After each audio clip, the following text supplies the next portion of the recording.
everybody. Hello. Got a fun one tonight.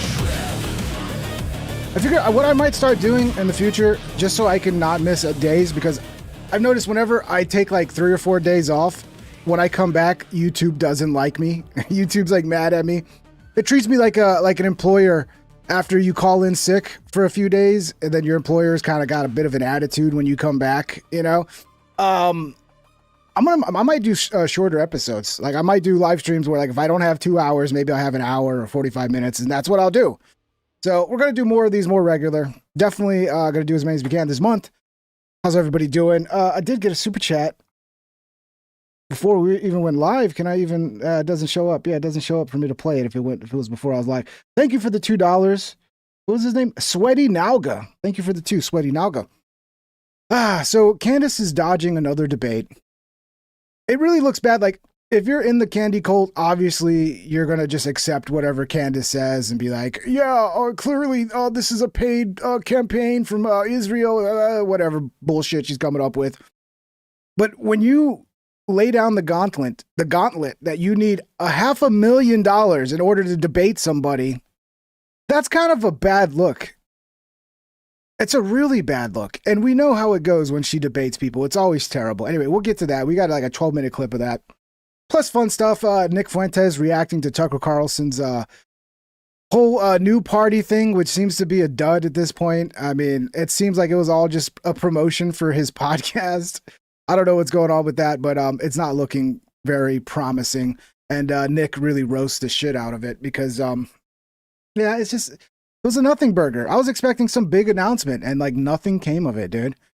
So yeah, we'll have some fun making fun of old Candy. And we got a bunch of little other things to react to. How's everybody doing in the chat? Hope everybody's doing good.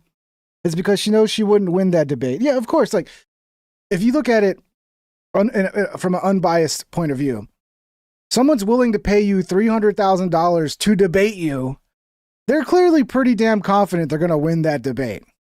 And then you are not even like, you have to be paid in order to defend your own positions. Like it just shows that she knows she's going to get destroyed. She really has no backing to anything she does. Now she's back to blaming the French again. We got another clip of that. Like I don't know. It sounds crazy. Like she's just pulling some more shit out of her ass. The text that Tyler Robinson sent to his boyfriend, Lance Twiggs. Well, they look like they were originally written in French and then translated into English. So that means it was the French spies, the French Foreign Legion wrote the text for him. And then it's like, it's just so dumb. It's just so fucking dumb, bro. I guess we're going to be back to like the French hit squads are coming after her again. Is that where we're at? Look out for France. France is coming. That's bottom bitch. I mean, that's a lot of money, bro. $500,000 just to sit down and debate somebody. Like, huh. And when we get to the clip, you'll see like she's not going to debate him. She's already laying out all these little stipulations so like she could easily just not do it. She's going to do like she did with TPUSA where like anytime, any place. And then all of a sudden it's like, oh, I can't do it because you just happened to schedule it on my husband's birthday or whatever the fuck excuse it was. She's not going to do it because she knows the few times she's stepped into a position where she's had to debate her own positions, it's been a disaster every single time. And it's smart. It's smart if you're a conniving little grifting piece of garbage to not debate people. You know, just keep it in your own little bubble where you can control everything. Anyway, shout out everybody. Hello. Hello, El Jefe. Bingus Love, the Council Forge. The Council's Forge. Hope you're living well, bro. I'm hanging in there. Bingus Love, Cyber Twitch. We got Cloud K. Analytic Mind, Manda Panda, everybody. Hello, everybody. I hope everybody's doing good. Links are in the description if you want to support the show and become a member. Super chats are always open if you want to support the show that way. And smash a thumbs up if you can. Let's get into it. We'll start with the first little clip from Candy here, where she's addressing the debate with Andrew, and she's laying down all of the stipulations for the debate to happen, which again, spoiler alert, never going to happen, dude. Never going to happen. Okay, so first things first, it has come to my attention that let me get the volume right on this. This is low as shit. an individual who I had literally never heard of in my life went on to Joe Rogan signaling that I am scared to debate him regarding the Charlie Kirk case. Did she say she's never heard of Andrew Wilson? Okay, so first things first, it has come to my attention that an individual who I had literally never heard of in That's a lie. She's already starting out. You know that's a lie. You know that's a lie. my life went on to Joe Rogan signaling that I am scared to debate him regarding the Charlie Kirk case and that he's offered me $300K to do so. So just so you know, the backstory leading up to this moment is that the host of the Whatever podcast, who I do know, a guy named Brian Atlas, reached out to my PR guy, Mitchell, with an offer of $50K for me to debate this person. And then he upped the amount, I think, to $150K initially. I immediately dismissed it. I genuinely had never heard of the name Andrew Wilson before. I don't believe that. And my assumption was that this was a PR ploy, a move for some young influencer that was coming up through the ranks and had a little bit of money to spend to get their name out there. It's almost like, and people do this, you try to buy an ad for yourself. It's an industry strategy to get your name out there. Of course, the Charlie Kirk case was not some gimmick to me. We have not been asking for money, just a public discussion with Turning Point USA, one of their affiliates regarding the case, whether that be Blake Neff, Andrew Colvett, Erica Kirk, Yankin Bank Frank, somebody who was there on the scene that day. We've offered them the floor repeatedly. Now, yeah, okay. The one time that you could have actually debated him, you fucking are the one that jumped out of it.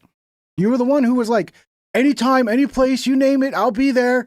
And then all of a sudden it was, oh, they know that they're setting it up. It's like, dude, just make it happen. And then I think she could have, couldn't she have done it remotely and she refused? I forget the details because it's been a while. I forget all the details, but I know that she basically cucked out and she was like, no, I'm not going to do it. I'm not going to do it. They're playing games. It's like, just go sit down and defend your fucking positions, lady. All these people are such idiots and such obvious liars, and you should be able to debate them and destroy them and not need money to do it and be willing to do it any place, anytime. You should be like so amped up for the opportunity to do that there'd be like nothing stopping you from doing it. But no, you always find some little way to weasel out. What I had not appreciated until people began sending me clips of this Andrew Wilson guy following his sit down on Joe Rogan is that he is sort of affiliated with Turning Point USA. Well, then so are you, Candace. See, this whole thing is like, he got a paycheck from TPUSA one time. I think he did like a contract gig for him. You know who else got a paycheck from TPUSA? This dumb bitch. This stupid dumb bitch. And honestly, I'm trying not to hate on her too much now because hate is not good for the soul. But I do hate her. You know, I do have a hatred for this woman.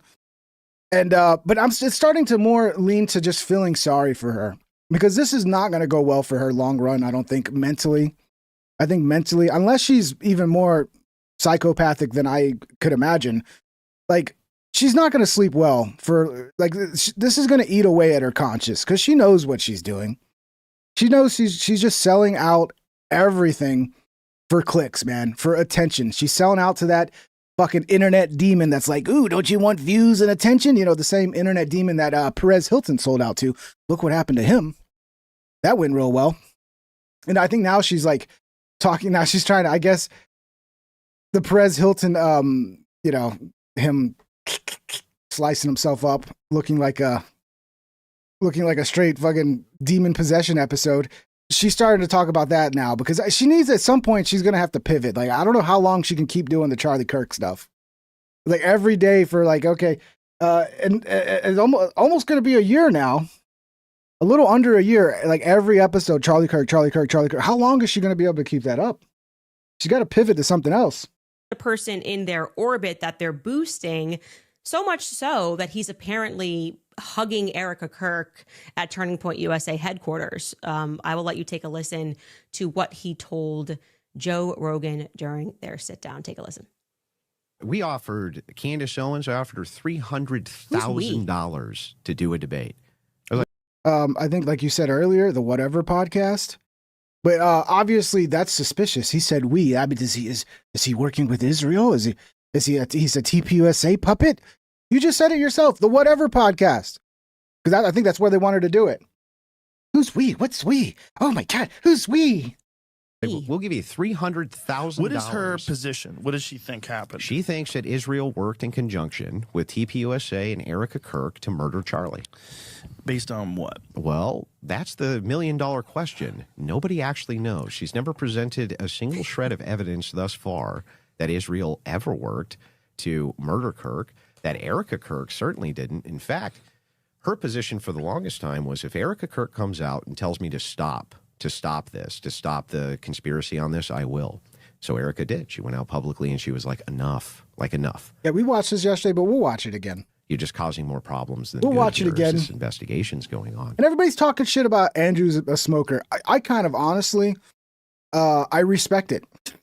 I respect that he's like, fuck you and all your norms. I'm just going to fucking kill a fucking cigarette right here in the studio. I'm going to be open that I'm a smoker. Because most people that are smokers, like, they fucking hide it because everybody's so judgmental about you being a smoker. And it's like, nah, fuck you. I'm going to smoke a cigarette right in your face. And then suddenly I'm Erica going to blow this beautiful little smoke ring right in your fucking retarded face. is now part of the conspiracy. By the next day, she's trying to cover it up. She's part of the conspiracy too. When I went to the TPUSA HQ and I talked to Erica briefly while I was there, the first thing I did was what I think every low, right? normal, moral human being would ever do. I gave her a hug. And I told her how god-awful sorry I was that happened to her. Like, could you even imagine how that's got to feel for her? Especially now that she has tens of thousands of people accusing her of murdering and conspiring to murder and then cover up what happened to her own. I mean, that's like mind-boggling psychological torture on a level that I've never seen. Yeah, and hindsight is 20/20, but given the reaction. Yeah, Rogan does smoke cigars, Vienna sausage. Cigars don't get the same rap. Like, people look at cigars like, oh, he's a distinguished gentleman. Look at this distinguished gentleman and his cigar. Oh, that's so cool. But if it's a cigarette, it's like, oh, this low-class piece of shit and his fucking cigarettes. And I think it probably would have been better for her to, like, lay low for a little while. 1,000%. The going out with the sparklers was not a great idea. Like, all that was not a great idea because it just seemed insane. It's true. Thank you, Joe Rogan, for saying that. People. Yeah, I mean, but see, that doesn't equal she killed her husband. That equals, like, she's just not a good public figure. She doesn't really understand how things come across. And the people around her are really failing her, too, because, I mean, whoever is managing that shit, it's not just her on her own. So, I mean, at TPUSA, it's like, I don't know. Without Charlie Kirk, it's just like, I don't know. I don't know how they're going to survive because Kirk is what made TPUSA. And unless you have like somebody who's capable of coming up with the charisma of Charlie Kirk and all that, like, it's just, I don't know, man. They're just going to live off the name. How long is that going to last? We're going, yeah. But none of that proves that they fucking had anything to do with killing Charlie Kirk. Okay, both things can be the case. You know, they can suck at their job and be using his name and kind of destroying the brand of TPUSA, and Erica Kirk could be cringe and not a good public speaker and come across as fake. All of that can be true, but also they didn't kill Charlie Kirk or have something to do with it. Okay. Now I'm interested because first off, I wasn't expecting Andrew Wilson to look like that.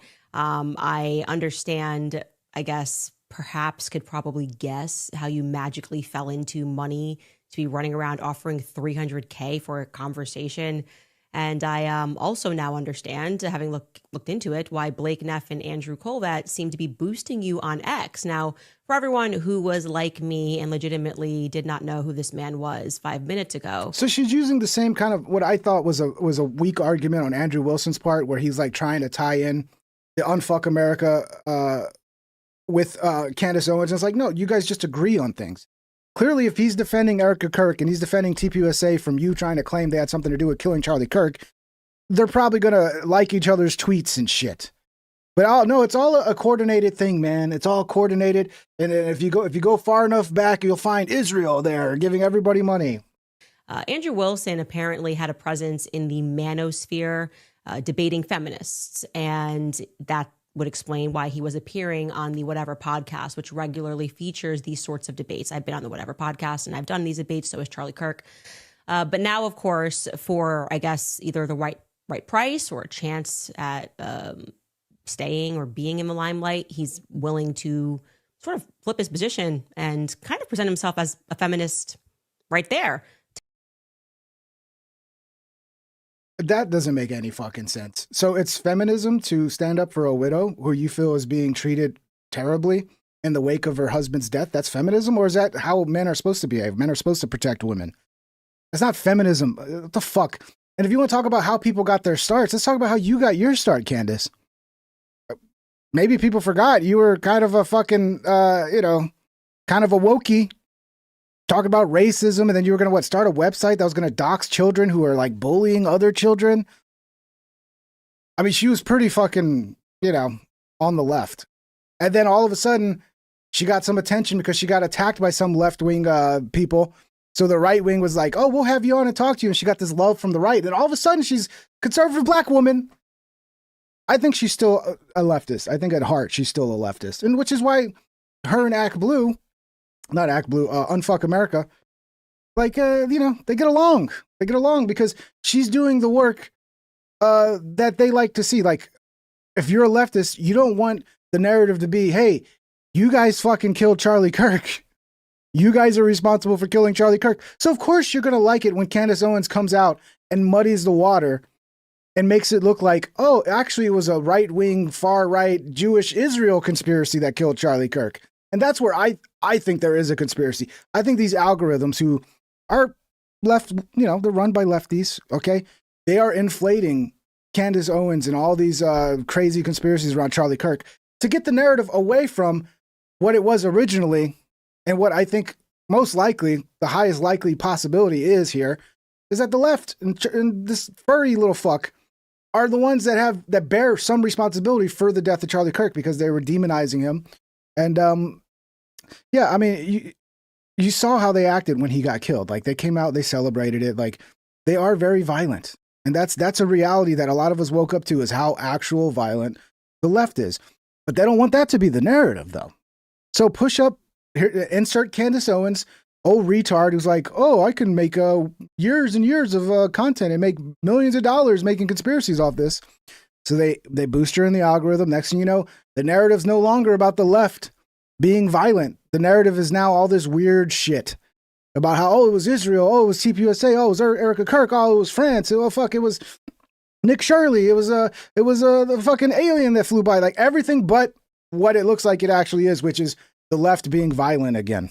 Tasked with defending Erica Kirk, taking over her late husband's company, a $250 million organization, while the kids are back home with no parents as she travels the country. Now, he's sympathetic to those positions.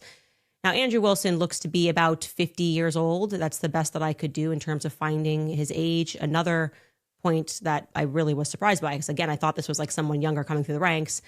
Worry not, though, because when he debates, he's always drinking a beer. So he wants you to know he's cool. His ex-profile pic is of him smoking a cig, because that's like 50-year-old man doing this is crazy. That's his. Yeah, well, that's crazy. People smoke cigarettes. Yeah, that's so crazy. That's so crazy. Brand or something. He's like Timu That's so crazy. Zuko from Greece. Yeah. Back when men were fucking cool. Look at that shit. Look at that. That's back when men were fucking cool, bro. Now they're all a bunch of pussy boys. And you're gonna talk shit about the cool. Look at that. John Travolta may have been the gayest dude on the planet, but that's fucking cool right there. But with a potty mouth, to be sure. Grease was a clean movie, born to hand jive. I actually really liked it. He chain smokes throughout debates, and he denigrates people so that people know just how fresh to death he is. I really shudder at this prospect. Well, here's my counteroffer. Now that I know that Turning Point's in the orbit, right? Andrew Wilson, currently trending on X, by the way, for having lied to Joe Rogan throughout this entire interview. Once again, must I remind you, Candace Owens was also paid by TPUSA. So what are we talking about here? So then we can't trust you because you took a paycheck from TPUSA? I'm sure TPUSA has paid a lot of right-wing influencers. Obviously backfired. Never paid me. The comments are amazing. But I'll take a paycheck, TPUSA. I mean, I could use a paycheck. Anybody? Israel, TPUSA? Anybody? Making fun of him and nobody buying the Erica Kirk slop, the Christian slop, trying to emote to make us feel like anything that's happened since Charlie Kirk's assassination makes sense. or that we should feel bad for caring and investigating. But anyway, he's trending because he similarly in this discussion with Joe Rogan lied in relation not just to me, but tried to like pretend that I'm somehow tangential to the leftist Un-F America tour. I've never so much as spoken to them, but then he also lied about them. He's accusing them of like laundering money and doing this on Joe Rogan's platform. No, but there's definitely left-wing support for what you're doing because it's very helpful to them. Because if you didn't do this, the narrative might still be that the left is responsible for Charlie Kirk. And you've managed to completely destroy that to where that's not the narrative anymore. So yeah, I think that's helpful to them.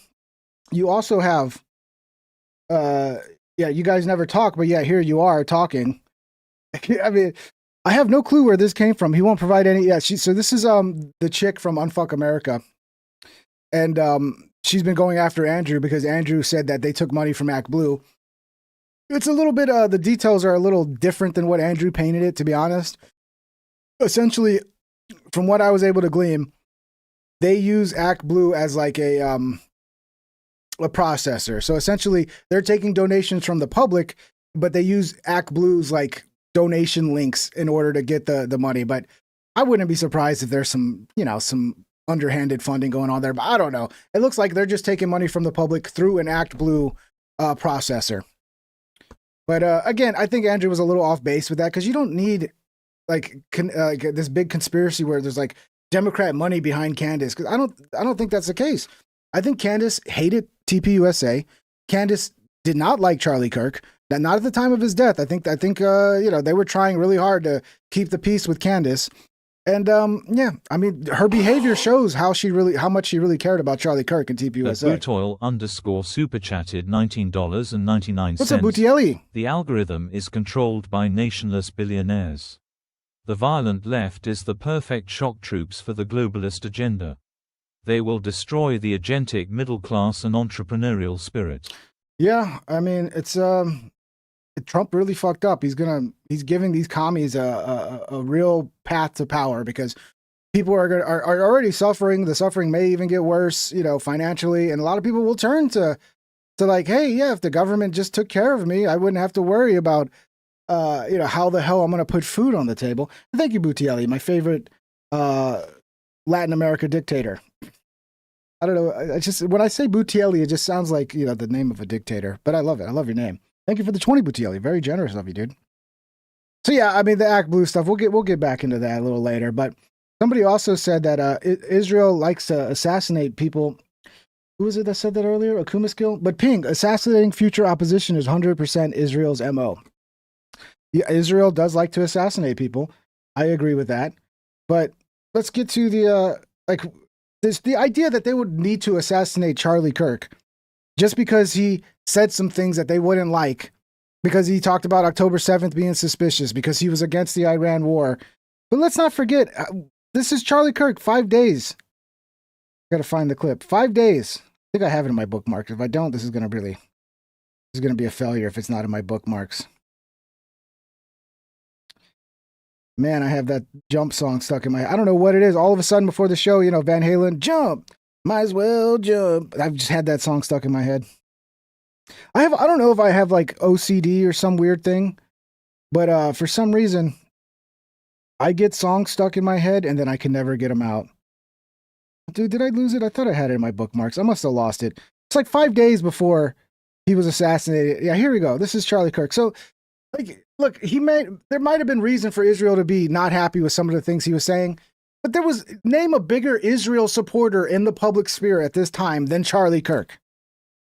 How would you say is a domestic prescription to quell and defeat this rise in Jew hate, which rots the brain and destroys the soul? Hardcore. Yeah, that sounds like an enemy of Israel right there. That's the guy they'd want to take out. Now, I understand he was, he did have, I think it was on the PBD podcast. He talked about October 7th being very suspicious. A lot of people have spoken about that because it is very suspicious.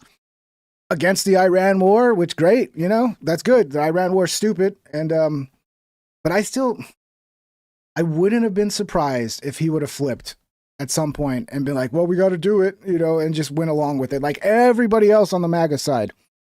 But I don't know, man.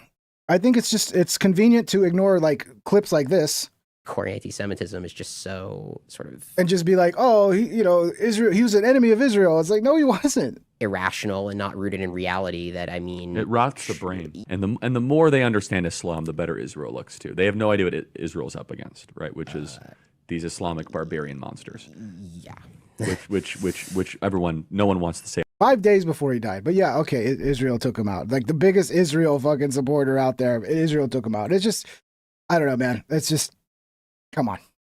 Absent any fact check. He just lies. I guess that's where they're at right now. Turning Point just needs people that are willing to lie. Nonetheless, I said I have a counter offer. He says 300K. Let's make it 500K, right? I just have the hunch, this feeling, gut instinct that you're maybe being backed by Turning Point USA or their affiliates in this debate request. It's just, you don't strike me as someone that has 300K lying around for conversation. I mean, not with that smoking habit in today's economy, right? And given the fact that Turning Point USA has raised $40 million in one night off of Charlie's blood, literally encasing his bloody microphone at a fundraiser event so that his grieving widow could be captured by the camera standing next to it, I think 500K feels more appropriate. They want... Yeah, it does. It feels more. You should be willing to debate your positions for free. You should be feeling so strong about the shit you've put out there that you should be willing to debate for free. You should be chomping at the bit to debate people like Andrew Wilson and to like defend yourself in the public sphere. Sometimes I can't talk. I'm like, I do share that connection with Candace Owens that sometimes I can't talk. I'm a retard. But yeah, she should be willing to. But no. Now she needs $500,000, $500,000 to simply debate somebody and to stand up for your own positions. She's never going to do it. She's never going to do it because she's learned it's not going to work out well for her. To invest in you, you're their guy. Tell them that's what it costs. What's 500K between old friends, right? Also, my second counter offer position point that I'd like you to meet is I'm 7 months pregnant. So if you fancy a debate face-to-face, you're going to have to travel to me. It's common decency. No time limit in the debates. Don't worry. It will be live. We will bring up any documents or evidence that you mention as a part of this case. We have a team, so you can send links live. We are happy to pause and allow you to search for any evidence that you reference if the team can't find it for some reason.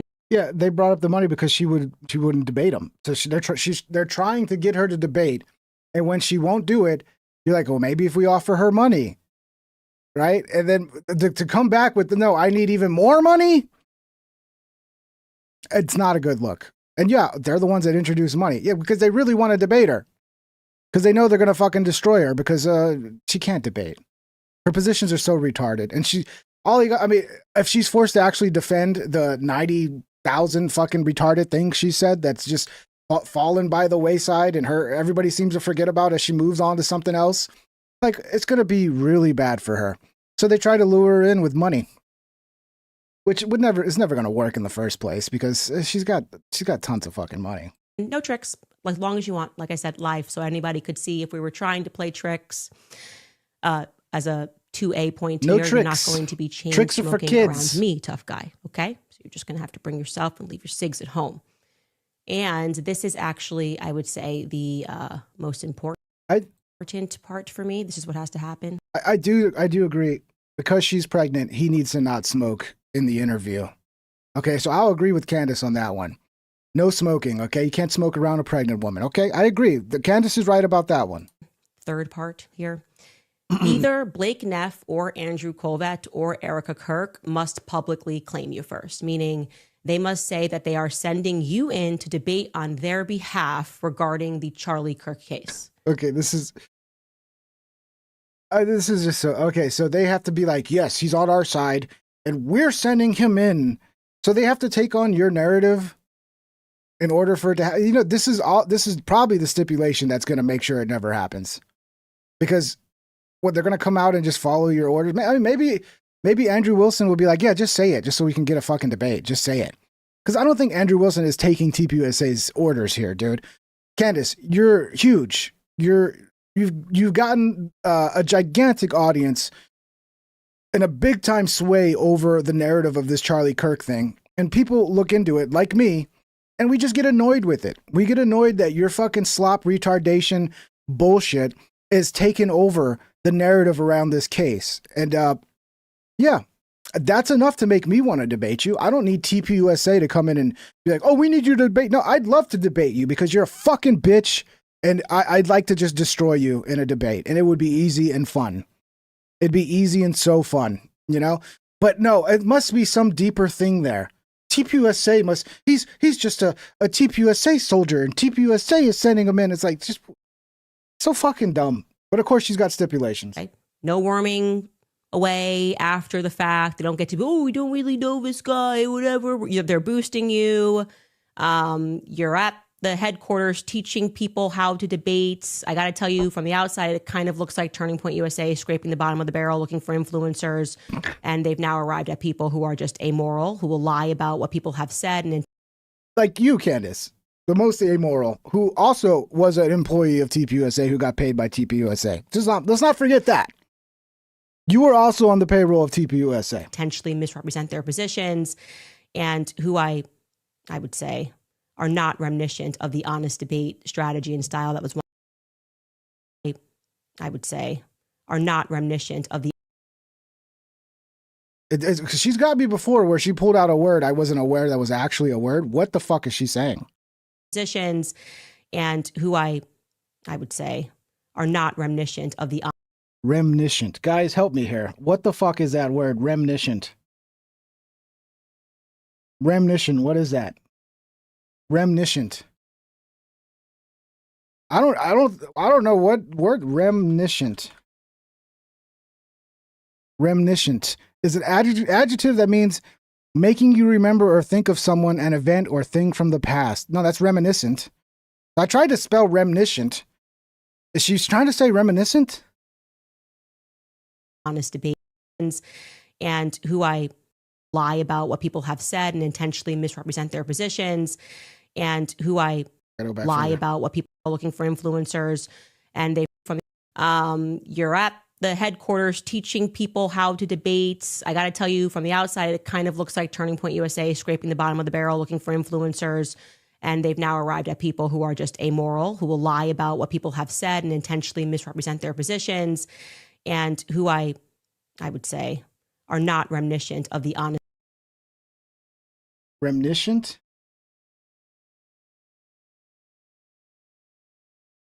We was reminiscent and shit? Reminiscent. Trending to remind you of something else or showing. No. Did you mean I spelled it the way you guys put it, and that's not actually a word. It's like, did you mean omniscient? Reminiscent, often misspelled as reminiscent, is an adjective that means tending to remind you of someone else or showing you that you're thinking. I don't know what the fuck she's trying to say. I can't. Maybe I'm the dumb one here, bro. I don't know. I'm strategy lost. and style that was once employed by their company founder. I mean, Charlie Kirk's brand was clean and respectable. Here is Andrew Wilson, who, I'm not kidding, Turning Point USA says they welcomed him to teach others how to debate. Yes, and they welcomed you too, Candace. Okay, so just because he was paid by TPUSA is not an argument that wins anything for you. At the end of the day, you're the one making all kinds of claims. You got to stand up for those claims and back those claims in a debate, and you're not going to be able to do that. And no matter how many times you point out that he's a smoker, that he took a paycheck just like you from TPUSA, that doesn't change that. That doesn't change your inability to actually stand for the shit you've been spewing out of your mouth. Here's him debating a feminist leftist. Her name also happens to be Charlie. Take a listen. Well, I'll try to rephrase this. I'm going to reframe, and I'm just going to be totally honest with you. I will never be able to convince you of my worldview. You won't. I know. But the reason is not because I'm not a great orator, or I don't make good points, or I haven't said things which should be compelling to a person. But Charlie, I just think, honestly, you're too fucking stupid to understand them. So, Andrew, can I sell you on my worldview? Yes. Your wife has 3 baby daddies and has been married twice before. And you You lick sniz. Under your religion. You lick sniz. What does that You're mean? a dyke. Don't talk about my wife, you stupid bitch. Shut your mouth. Shut your stupid bitch mouth. Your wife with the 3. So we're gonna pull up because I remember this debate like kind of went popular. It went like kind of viral. It's like he lost or whatever because she brought up his wife and his wife has a child with another man or whatever. Like I don't know what point are we making? Oh, there's that face. My God, does she ever stop making that face? She is possessed by a demon. That's the demon coming out right there, bro. Like what's the point? He lost a debate one time. Oh, he married a woman who had a child with another man and is overweight. Like, who gives a fuck? Who gives a fuck that he married a woman that already had, like, how does, I don't know. But yeah, let's bring up other shit that has nothing to do with the debate that wants to be had here. Baby What did I daddies? just say? Your Dyke? wife with the 3 Sorry, baby I'm sorry, daddies? Dyke. Is she morally inconsequential in comparison to your ditch licking? Do the men that you try to Do the women that you try show to your hatred against? the women they, that you try convince to them that they shouldn't? You know, like, Charlie, did I pursue bring women? Do they know Charlie, that did your I bring wife your is 5 family? years Yeah. He's the problem, right? This married dude who has kids, who's taking on the fatherly duties of raising children that he didn't actually have himself, versus this feminist, probably a fucking OnlyFans whore who's like totally, in my opinion, women like this are way more responsible for the downfall of this society than somebody like this. But that's where Candace is at now, because most of her audience is this. Most of her audience is left-wing crazy women. And I mean, I wouldn't be surprised if she ends up voting for a Democrat at some point. Older. Did I bring Pushes any people of to your Democrats. family into Stupid. Did I You say called anything me about your stupid. family being stupid, Charlie? could. It's You could because go I'm for it. better than you, Charlie. No, it's because you're embarrassed and you know that And that is kind of, isn't that supposed to be off limits? When you're debating one thing and then you bring up the person's kids and wife who's not even a part of the debate, isn't that kind of not correct to do in a debate? Isn't it? Am I wrong? traditional values that you try to sell people Okay. on are bullshit because Let's you go are not through a it. traditional man. Chuck, let's go through it. You are not a traditional Let's man. go through it, Chuck. Tell me what I'm doing, which is immoral.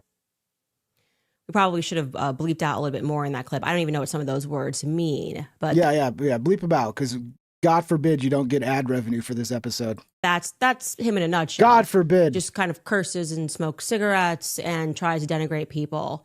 And again, Oh, there we go again. He smokes cigarettes. Therefore, he's wrong about everything.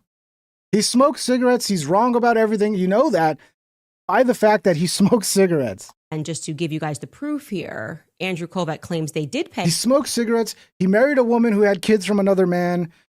He takes care of kids that are not his own. Therefore, that means he's wrong about everything. Good argument. Good logic. That's definitely good debate tactics there. him, but only to come and teach their students how to debate. Here's his tweet. He wrote, "Nope. He was paid for 1 day of the debate training for our students and campus debate team. He's not, quote unquote, being paid, but seeing how much they seem to I get what you're saying, Andrews Gaith. Again, I don't know how many times I have to say this to you guys. I don't play the team sports shit. Okay? If I thought Candace was right here, I'd be defending Candace. I don't care how terrible Andrew is on every other thing. But for this subject we're talking about, which Candace being full of shit, Andrew tends to be right about it. He's not right about everything. But in this case, in this specific battle of the minds, Candace is retarded, Andrew's not. Now, does that mean everything Andrew does is right? And I don't have criticism for him in other spaces? No. It just means in this case, in this specific battle, it's like when the Tigers and the fucking Royals play each other, the Tigers may win. Does that mean the Tigers are good? No, they beat the Royals in this one series. They still suck. Okay? hate that idea. Maybe we should see if we can work something out. LOL. Oh, LOL. Great. I think we should work something out. I do. And Blake Neff sharing clips of him They're never on going to. The debate's never gonna Joe happen. Rogan show. He does a great job on Joe Rogan dissecting several of the conspiracy theories around Charlie's death and answering Rogan's questions about them. Worth the watch. Okay. So yeah, that's my counteroffer. I want Turning Point USA on record, just to recap, saying that If there was a battle, Amanda, you'd feel safer with Candace as your tiger. Good luck. You are representing them in this debate. If you're talking about a debate, I mean, you're talking about a battle. If you're going into battle, Amanda, please take a man with you, okay? I want you to be safe, Amanda. Do not bring a pregnant woman into battle with you, okay? It's just not smart. Take a man, any man over a pregnant, tiny little black chick. You know, that they're not going to shirk responsibility and pretend like, oh, we just paid him one time. Yeah, he's going in there, and we want him to debate on our behalf. Please, Amanda, don't take women with you into battle, okay? Take men. She's way more alpha than Andrew. Whatever. She's a woman. If you're talking about going into battle, you said the word battle, Amanda. Please bring a man with you, okay? Also have to come to me, to another point 2A. Obviously, you will not be chain smoking. Or like a really strong dyke. Like a really strong butch lesbian chick. Not a 7-month pregnant Candace Owens, okay? Around me, and $500K, because they can afford it. We'll leave it at that. Those are my counter terms. Never going to happen. The debate's never going to happen because it will be a complete disaster for her. It'll be a complete disaster. I mean, obviously, there'll be cultists within her little candy cult that no matter how the debate goes, they're going to be like, Candace won. But it will be, to anybody with a reasonable brain who watches it, who isn't part of the cult, it will be a freaking disaster. And it will be something that the clips of it will go viral, and they'll always be pulled up by the people who hate Candace when they want to fucking like own her. They'll just be like, look at her getting destroyed by Andrew. So yeah, this is the latest one. Candace Owens receives tip. It's always a tip. It's always some tips. She just got another random email in her fucking tip line that Tyler Robinson confession text may have been written in French. I guess we're back into the French hit squads. All right, you guys. It is not a happy Thursday. Brigitte, would you like to tell them, or should I? Actually, it's my show. I'm going to tell them. So yesterday... How long before she accuses Joe Rogan of being part of it? Eventually, I'm going to predict it. At some point, she's going to slyly accuse Joe Rogan of being in on the conspiracy as well. I think he's the only one she hasn't accused yet. We received a tip on our tip line regarding my insistence that the person who wrote those Tyler Robinson text messages was not a native English speaker. You recall I was basically describing how sometimes words just don't transfer over. And if you don't speak the native language, you might miss that. The obvious and most stunning example of that in the Fed slop messages being, I hope that Pooch has a bad sniffer. A bad sniffer, a pooch, a sniffer. Who is using Google Translate and from where? Well, here's what someone said to me via email. PB Nip, have you realized anytime I talk about anything, my viewership goes down? Have you realized that, PB Nip? Doesn't matter what I talk about anymore. This is what I'm talking about today. So, if people don't want to watch, they don't have to watch. I don't have a crystal ball to know what everybody wants to hear me talk about every day, PB Nip. I can just go, this is interesting to me. Let's talk about this. And no matter what I do, my viewership goes down. That's just the nature of the life that I live now on YouTube. Oh. So, they wrote, you don't want me to talk about Candace? French, sorry. We say chien renifleur, which translates as sniffer dog. I have a feeling this text is being translated from French. Thanks for your great work.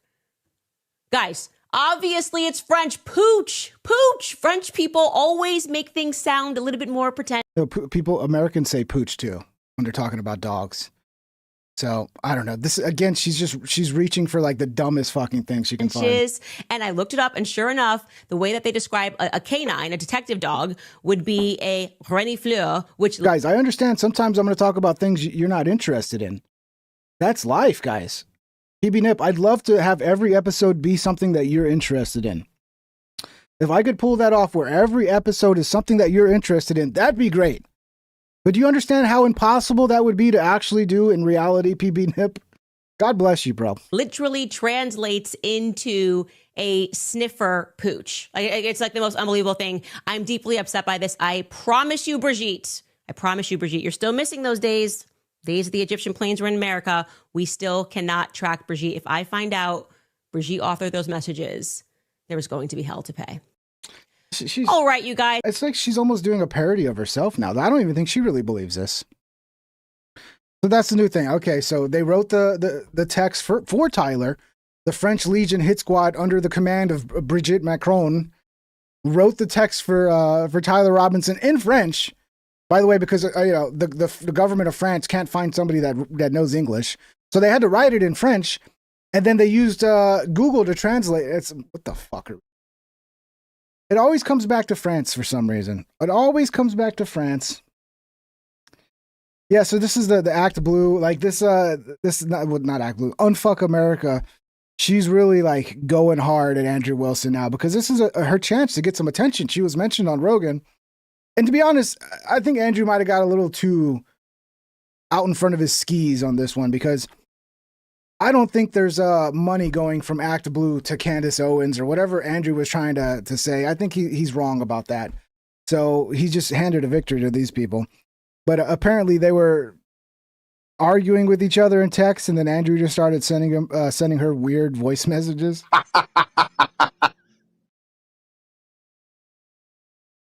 Now show the receipts. My last video about you got more views than you got all week.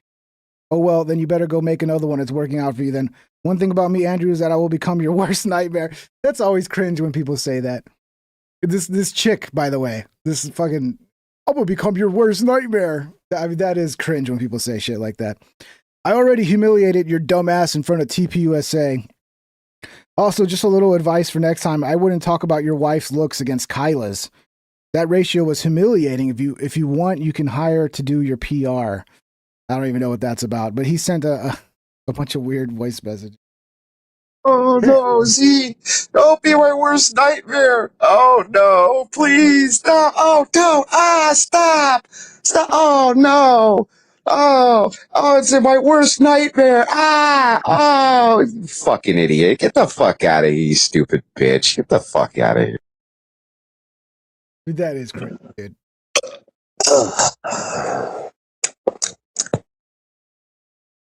Well, I wouldn't worry about it too much, see?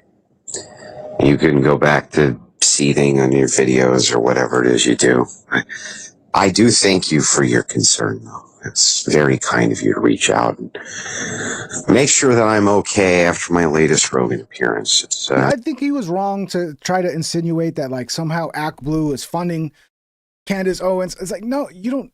To me, it's just like Candace is doing something that they like. Again, she is getting everybody to stop thinking about how the left, in my opinion, most likely scenario, had something to do with Charlie Kirk's death. How the left is violent and they're assassinating people.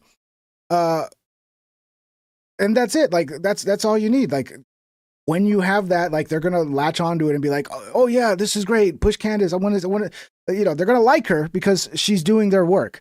And I don't think you need some like conspiracy where money's being paid in the background. And again, I think the real conspiracy is the algorithm. To me, that's where the real conspiracy rough is. out here, I gotta tell you. But I'm glad a bunch of lefties got together to do a ratio on X that nobody will remember in a week. Anyway, have a good night.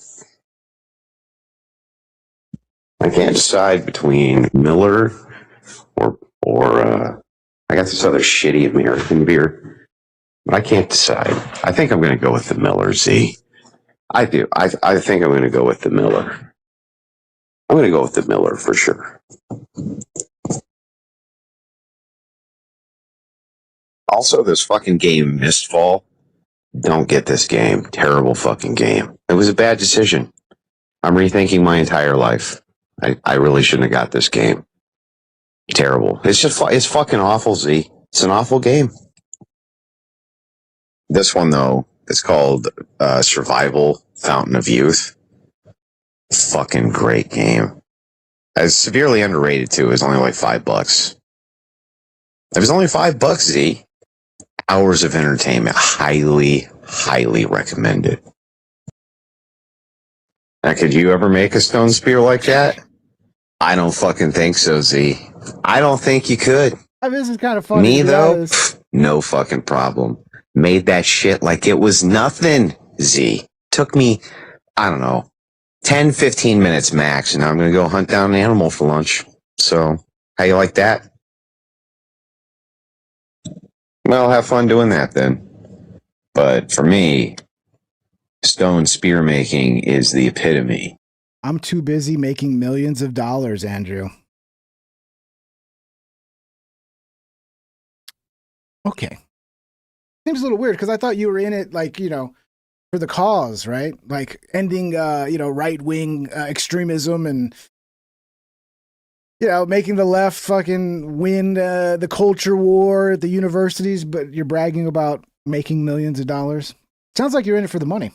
Of all that is gaming, Z. It really is. It's just wonderful. But, you got to go make your millions or whatever it is you got to do. I get it. I understand. Just listen to this soundtrack with the fire crackling.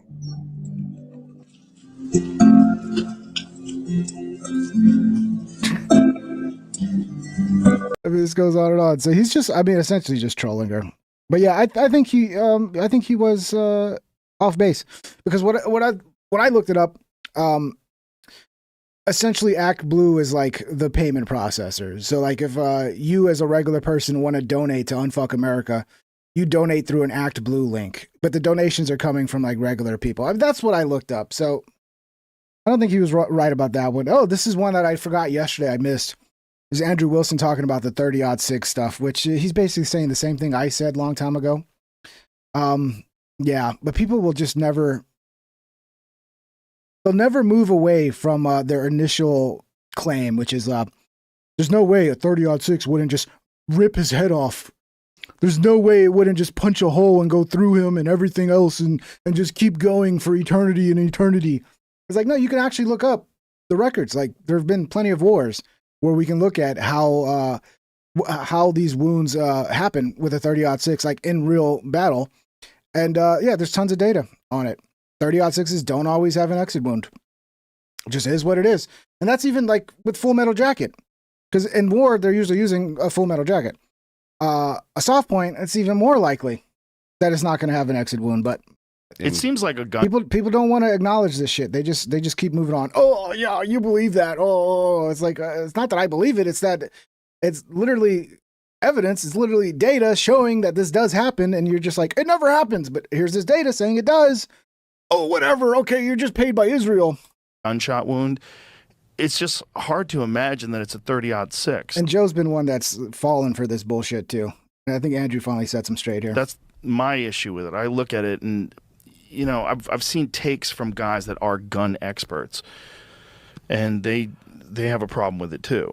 The thing about guns, though, is weird stuff happens constantly when you shoot bones. Like, it is possible that you wouldn't get a pass-through, depending on how it squared the spinal column. Well, it's nice. Joe's actually saying this now, because before Joe was just pushing the same fucking Candace slop and Ian Carroll slop of like, oh, if you believe a 30-06, depending on how it hit and depending on what kind of bullet it is. I forget the type. These are 150 grain core lock soft tips. That's right. And they're soft tip. Right. So they only have enough of a expands. jacket to keep the bullet together. Right. The idea is that it expands inside the body, causing massive trauma. Right. Right. Which is why I use them for hunting, and probably you have too. Yeah.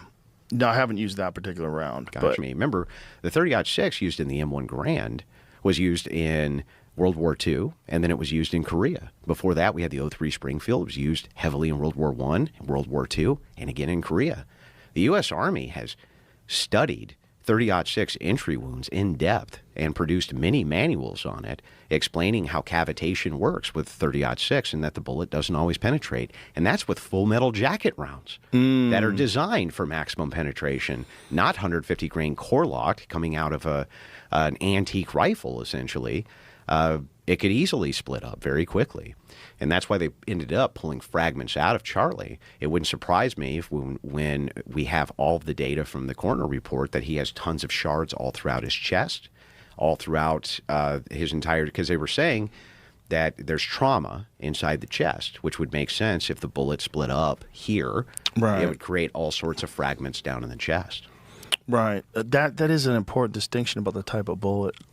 No, yeah, it really Huge is. Huh? distinction. The Yeah. FMJ especially, because that's what the Army was using, is FMJ ball ammunition. It's cheap to produce, right? So they're using it in all these different wars.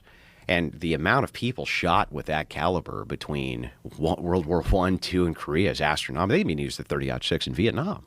in limited capacity, especially the O3 Springfield. It was still in service by special forces. Wow. So the question becomes like, the U.S. Army has studied this in depth, and I went back and I pulled all their manuals, and I've even put them out, and several people have done the exact same thing and put them out explaining how cavitation works. And they're saying, look, I don't know what you mean by that, Akuma Skill. Akuma Skill says, no, Ping, it is perfectly normal for people to be suspicious of a 30-06 not going through a human. Why would you be suspicious when it's happened before and it's actually not? It's like saying, oh, I'm suspicious because, I don't know, I can't come up with a good analogy, but essentially it's like something that can happen, that has happened plenty of times throughout history, but you're suspicious about it because it happened when it's very possible to happen?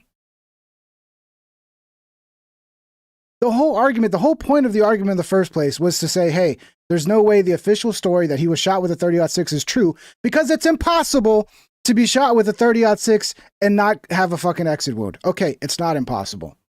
Now, if that was true, that it was impossible, then you would have me. If I looked through the data, I'd say, hey, it's never happened.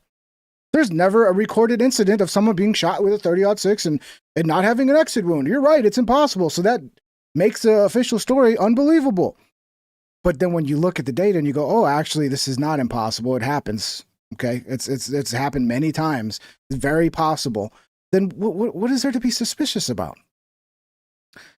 I just don't understand. It's like, I don't know. I don't understand that thinking when you're like, oh, this is so suspicious. It's like, but yet this happens all the time. So what's suspicious about it? The energy dissipation, the second it hits a human body, it dissipates very, very, very quickly with the resistance. So it doesn't always go through. Now, oftentimes it does with the FMJ, but even then, it didn't always go through. So, you know, it's a well-studied phenomenon. Another one would be Martin Luther King. Martin Luther King gets hit through the jaw, ends up here. Well, if it's just going to blow through all bone, why did it stop in him? Well, it's because the second it has impact, it begins to slow down, and then it impacts something else, slows down even more. So it's totally possible that this guy was hit with a 30-06. I don't know why that would be in the realm of impossibility. We have enough data on the ammo to know that, yeah, it's very possible this happened. It is definitely possible. I don't know. To me, like, it's for it to be suspicious. And for me to go, oh, this proves that it didn't happen, it would have to be damn near impossible. Okay? Maybe like 0.001%. Like, it had to be like never happening. Okay? When it's possible, then it's possible. It proves nothing then. If it's possible, then what are we talking about? What are we talking about? Something happened that is less likely to happen than something else, but less likely things happen all the time, every day? Like, what are we talking about? I don't know, man. I think people cling on to that like it's some fucking diehard evidence that just basically destroys the whole narrative, and it's like, no, it doesn't. Candace Owens' exploding microphone theory just got destroyed on the Joe Rogan podcast. Well, at least Joe ain't falling for the exploding microphone bullshit. A lot of people had takes on the shooting, and the microphone one was the weirdest one to me. It's weird because there's no, like, yeah, the shirt is moving, but also a bullet is going like how many feet per second, whizzing through the air? Like, do you understand? Splits air. Yeah. So where's the air going to go? People don't understand that. Well, I'm glad you don't call them stupid, Akuma Skill. I'll call them stupid for you. Okay, because the argument isn't, oh, you know, it's unlikely. It's surprising that it didn't have an exit wound. The argument is it's impossible. That was always the argument, and then they move it along. That was the argument. It's impossible. And then when you look at data and you go, oh, it's actually not impossible, there's many instances of it happening, I have to call you stupid because you're ignoring fucking data. So you can stick with your narrative. So I'll call them stupid on your behalf, Akuma Skill. You know what got me, though? You don't have to. So I went back and looked because they say that it's the same explosive which was used inside the Israeli pagers. Now, that was very real. Israel sent these pagers all over. But that would be an explosion. That's my take. My point is, like, there's no indication that there's an ignition. It's worse. There's no smoke. Right. There's no now all the Israeli. If you pulled up right now one of these Israeli pagers going, because there's tons of videos of them. Oh really? Let's watch. Yeah. Let me see some Israeli. You're going to see pagers smoke blowing off. There's smoke. Is there a dude like where it's on his hip? Yeah, oh yeah. Yep. There's one where it's on his hip and gets him. And you can see the cloud of smoke coming off because of the specific type of ignition for Right, this but is it explosive. possible that this pager thing is different than whatever they think this microphone thing is? This microphone thing has some sort of a different kind of propellant. No, but then they- again, you'd have to like, okay, let's imagine what kind of propellant exists, right? Compressed air. There's not enough room in that microphone to get enough compressed air to blow a hole in your neck and kill you instantly. Well, they claim that it's... Unless it's something else. It's this, what is it, PETN explosive. This is the particular type that had to be used for the size of the microphone. But you have another problem. The mic's on the wrong side of where the wound is. Right. The other is there's no burn marks. There's no smoke. There's nothing. There's nothing to confirm this theory at all. You'd have to guess where that mic is, because he's moving around too. You have to guess where that mic is pointing. You could take someone out. So I found on 2 the side. videos. This one's is the great. Main one that goes. I'll show you. This happens again here. Watch the smoke. Right here. Actual See all that footage of the smoke? pagers. Oh, let me see that again. Yeah. Watch all the Dude's smoke. just chilling, and boom! Look at all it that blew up smoke. in his bag, though. Yeah. Yeah. So a lot of them, like, they didn't die. They go to the hospital and they're just like, hurt. Probably because they had it in their bag or And I something. found one other video here. Bro, these guys are going to I be think it's carrying this around like one. armored satchels. Well, yeah, you get like a couple of them were on bikes and stuff when it happened. Like that guy got fucked up. Yeah, he got messed up real bad. There's or they give you the illusion they did by blurring out his head. That's the other part. I mean, not that these are fake, but yes, there's only 11 were killed by the pagers. still pretty slick. That was extremely slick. I mean, crazy. They sent him off to them years ago. That's some CIA shit, man. Like, They're that's better. some deep That's state. Mossad Wow. shit. Yeah, it's crazy. That's probably where the CIA learned it. But that's an explosion, right? And yeah, you see smoke. But is there some kind of a propellant that would be lethal from a short distance with some sort of a projectile? It's possible. But it would also like have to be like, how are you aiming it? You're not even aiming it. It's sitting up here, right? So if it's sitting here and he's doing all this and moving around, like it might take his ear off. It might whiz to the side and shoot somebody else if he leans over. Sure. Unless they planned exactly when it's going to go off and it's pointing towards his neck. Like, Which, no. yeah. It seems like a gunshot wound. It's just hard to imagine that it's... Again, I said yesterday, it's like whatever is getting the most views, that's a conspiracy everybody's going to go with. So the exploding microphone theory, it kind of blew up. Next thing you know, all these retards are jumping on it. Whatever. Now it's, Owen Benjamin's, they ate him. That's my favorite one of all of them. Owen, at least if you're going to make some shit up, make it fun, I don't think that got enough views, though, for other people to run with it. That would have been nice, though, if Candace would have picked it up and started doing episodes about how they ate Charlie Kirk. That would have been great. a 30-06. That's my issue with it. I look at it and, I've seen takes from guys that are gun experts, and they have a problem with it, too. The thing about guns, though, is weird stuff happens Constantly. when you shoot bones. Like, it is possible that you wouldn't get a pass-through, depending on how it squared the spinal column, depending on how it hit, and depending on what kind of bullet it is. Yeah, it was a soft I point, forget the Joe. type. These are 150 grain core lock Core soft locks. tips. That's right. And they're soft tip. Right, So they which only have enough of a expands. jacket to keep the bullet together. Right. The idea is that it expands inside the body, causing massive trauma. Right. Yeah, and is less likely to exit because in civilian situations, you don't want a bullet to push to punch through and keep going because you don't know what it's going to hit after it goes through the target. So it's smart. You want to have a bullet that's not going to fucking exit. Right. Which is why I use them for hunting. Okie dokie. So yeah, I thought that was interesting. So yeah, Nick Fuentes, I kind of have to agree with a lot of Nick's points here. I kind of was like Nick, what Nick's going to talk about here. I was willing to listen and be like, okay, maybe there's something here. I'll be willing to get on board. I don't like that MTG's connected. I don't know why I don't like MTG so much. I can't pinpoint what it is about MTG, but just she gives me like I don't know. There's something about her. I just don't trust her.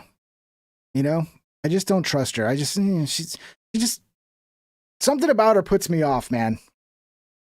But yeah, I feel a lot like I agree with Nick here. I don't think this is going to go anywhere. And tonight we're going to talk a little bit about Tucker Carlson's huge announcement tonight. I swear to God, Nick is like always like doing like lover boy eyes to his audience. He's always like, I can't even do it. He's like, I swear to God, he's like flirts.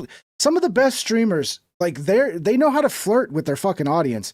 And Nick is flirting with his fucking incel audience, dude. Right? Did you catch it? Look at him. He's such, I mean, like he might as well be on a date with his audience. Yes, Tucker baited everybody into. No, I like women. I like Tulsi Gabbard. There are women I like. I like Tulsi Gabbard. But I don't like MTG. To watching his show tonight because she comes across like, I just don't believe that she's genuine, dude. Basically hinted yesterday at a third-party launch or some kind of presidential run. We all saw the photo yesterday. Tucker Carlson hosted Thomas Massey, Marjorie Taylor Greene, and Joe Kent at his family barn in Maine. And him, Greene, Kent, and Massey teased what might have been, could have been the launch of an America First third party, or maybe even a presidential run or some kind of political project. He said he had a big announcement about that today, at 7 o'clock. And he put out the show. And the big announcement was not a third party, wasn't a presidential campaign. It was a 10-point plan to get America back on track. I feel like Nick's going to ask me if he can come inside for a cup of coffee. I don't swing that way, Nick. And I don't know if you watched this, but I did. I watched all 1 hour, 40 minutes of this monologue, 1 hour, 40 minutes of this announcement. What a load of garbage. Just a load of hot garbage. And I went into it objective. I went into it thinking I might have to support this. There was no chance Nick was going to support this. No way, dude. Tucker Carlson's his fucking mortal enemy, dude. There was no way he was going to support this. They might leave me with no choice based on what they present. I might have to just get in line and support this as the closest thing to our vision for 2028. So I really went into it objectively and with an open mind, even though I'm clearly biased. I have a personal beef with Tucker and I disagree with him ideologically. Nevertheless, I gave it a shot. I watched the whole thing. And would you like to know what the 10 points are? Well, the 10-point plan is not really a plan at all. They're not even points. It's more like a 10-adjective list. It was so lacking of substance that I listened to it and I couldn't even pay attention. I don't know, maybe it's my ADD. My brain just couldn't focus, but it just like, it was like, this is a nothing burger, and I just moved on. I was like, where's the announcement? Where's the substance here? It's not even a list of points. There are no points being made. It's not a political program. It's not a doctrine. It's not a plan, because there's no information. There are no calls to action, no action items. There's not even really any ideas. The 10-point program, which he teased yesterday, baiting us into watching this slop by pretending he was going to launch a third party, it is quite literally a list of adjectives, specifically big political buzzwords. So what do I mean by this? I sat through an hour, 45 minutes of this. The first point in the 10-point plan, fairness. Fairness is the first point. You want to know another one? Health.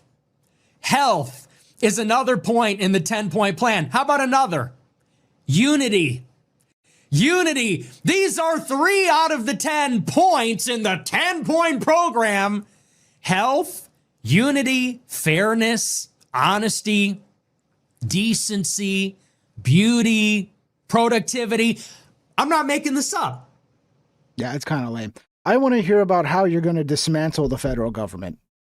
I want to hear about how you're going to go in and you are going to make the federal government so fucking tiny. How you're going to fucking fire everybody and cut all of the bloat. You're going to get rid of all the bullshit, get rid of the FBI, get rid of the CIA. That's what I want to hear. I want to hear how you're going to get rid of income taxes. I want to hear how you're going to fucking actually get corporations in line so they're actually like working for what's best for the country instead of selling the country out and the people out for profit every year. Like, you don't have to be a full commie to be like, hey, yeah, we do have an issue where corporations, like we have too many monopolies. Social media needs to be reformed. The algorithms need to be open and transparent. We need to know what the fuck you're doing with the algorithms. We need to know that our public square is actually like natural and not artificial, where you're just pushing what you want us to be talking about into our face and not letting it be a natural progression of like what people are interested in talking about. But mainly the federal government's got to get really small. We got to reform corporate law. And yeah, we got to end the taxes too. We gotta get rid of fucking income taxes for the majority of people. I'm not making it up. It's not a joke. These are the 10 points in the 10-point plan. And here's what doesn't work. Let me tell you what doesn't work.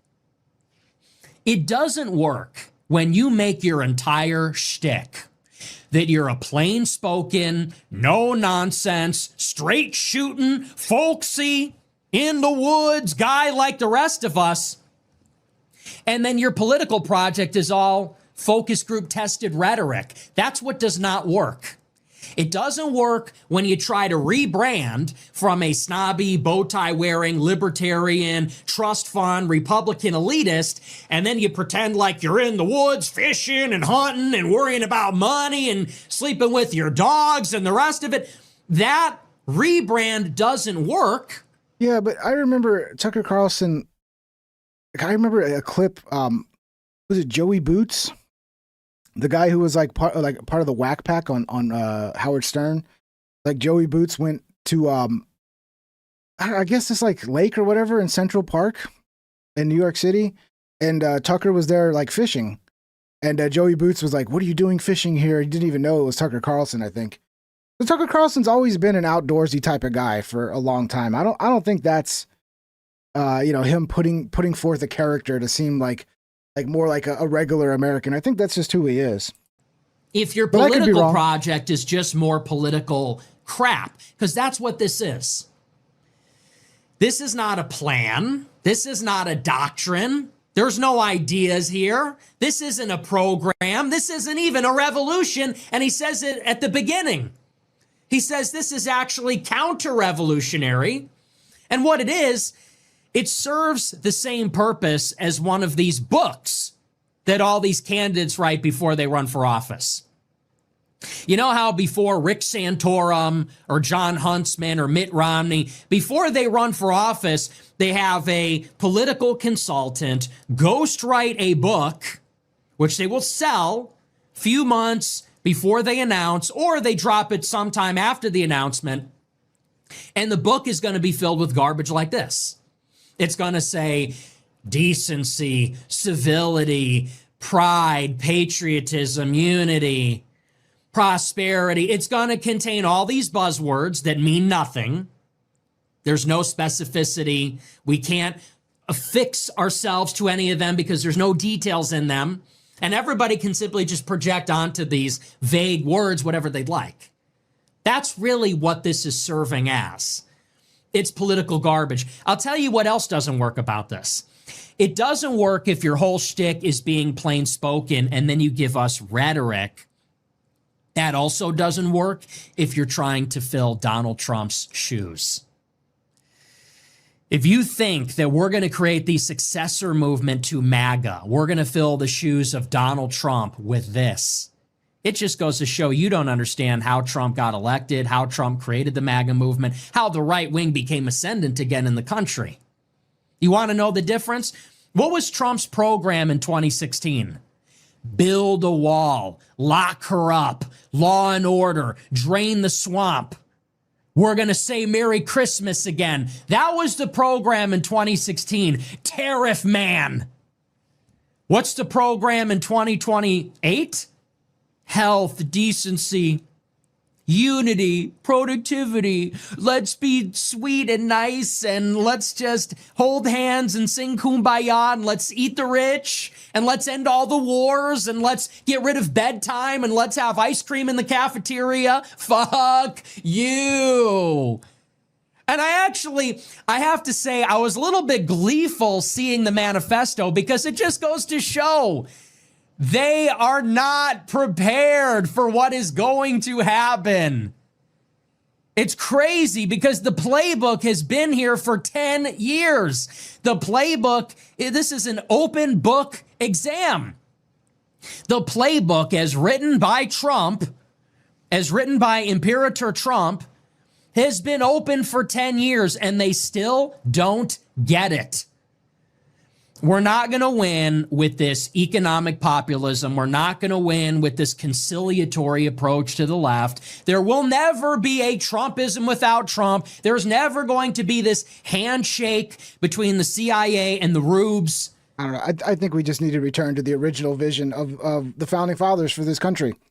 We've lost the plot. We've got completely away from that. We return to that, we could be great again. But, it's just a behemoth now. The government's just so big. People don't believe we can vote our way out of this.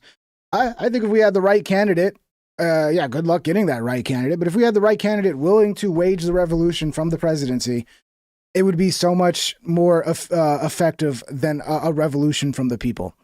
Because if the people, we start going full French Revolution, there's no guarantee that how that's going to turn out. We could end up just in a worse situation than where we started off at. But if we had a president who was willing to go full fucking, Thomas Jefferson, Andrew Jackson, willing to fucking just go to war from the presidency and restore this country back to the original vision of our founding fathers, I think that's how we could do it. But you would need a rare fucking 1 in a million type of personality who's willing to die for it, willing to take the risk of being assassinated, and it can't be bought off, which is probably the hardest part because everybody's got a price. Everybody's got a price, man. That's what happens when you're raised in a society that worships money. We worship money. Andrew Callahan, bro, the more I see from this guy, I really don't like this guy. Andrew from Channel 5 considers himself the creator of Man on Street interviews. How could you?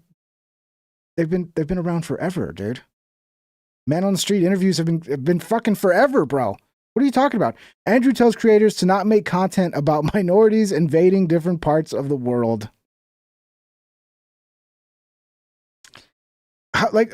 Morocco. Moroccans are not minorities in Morocco.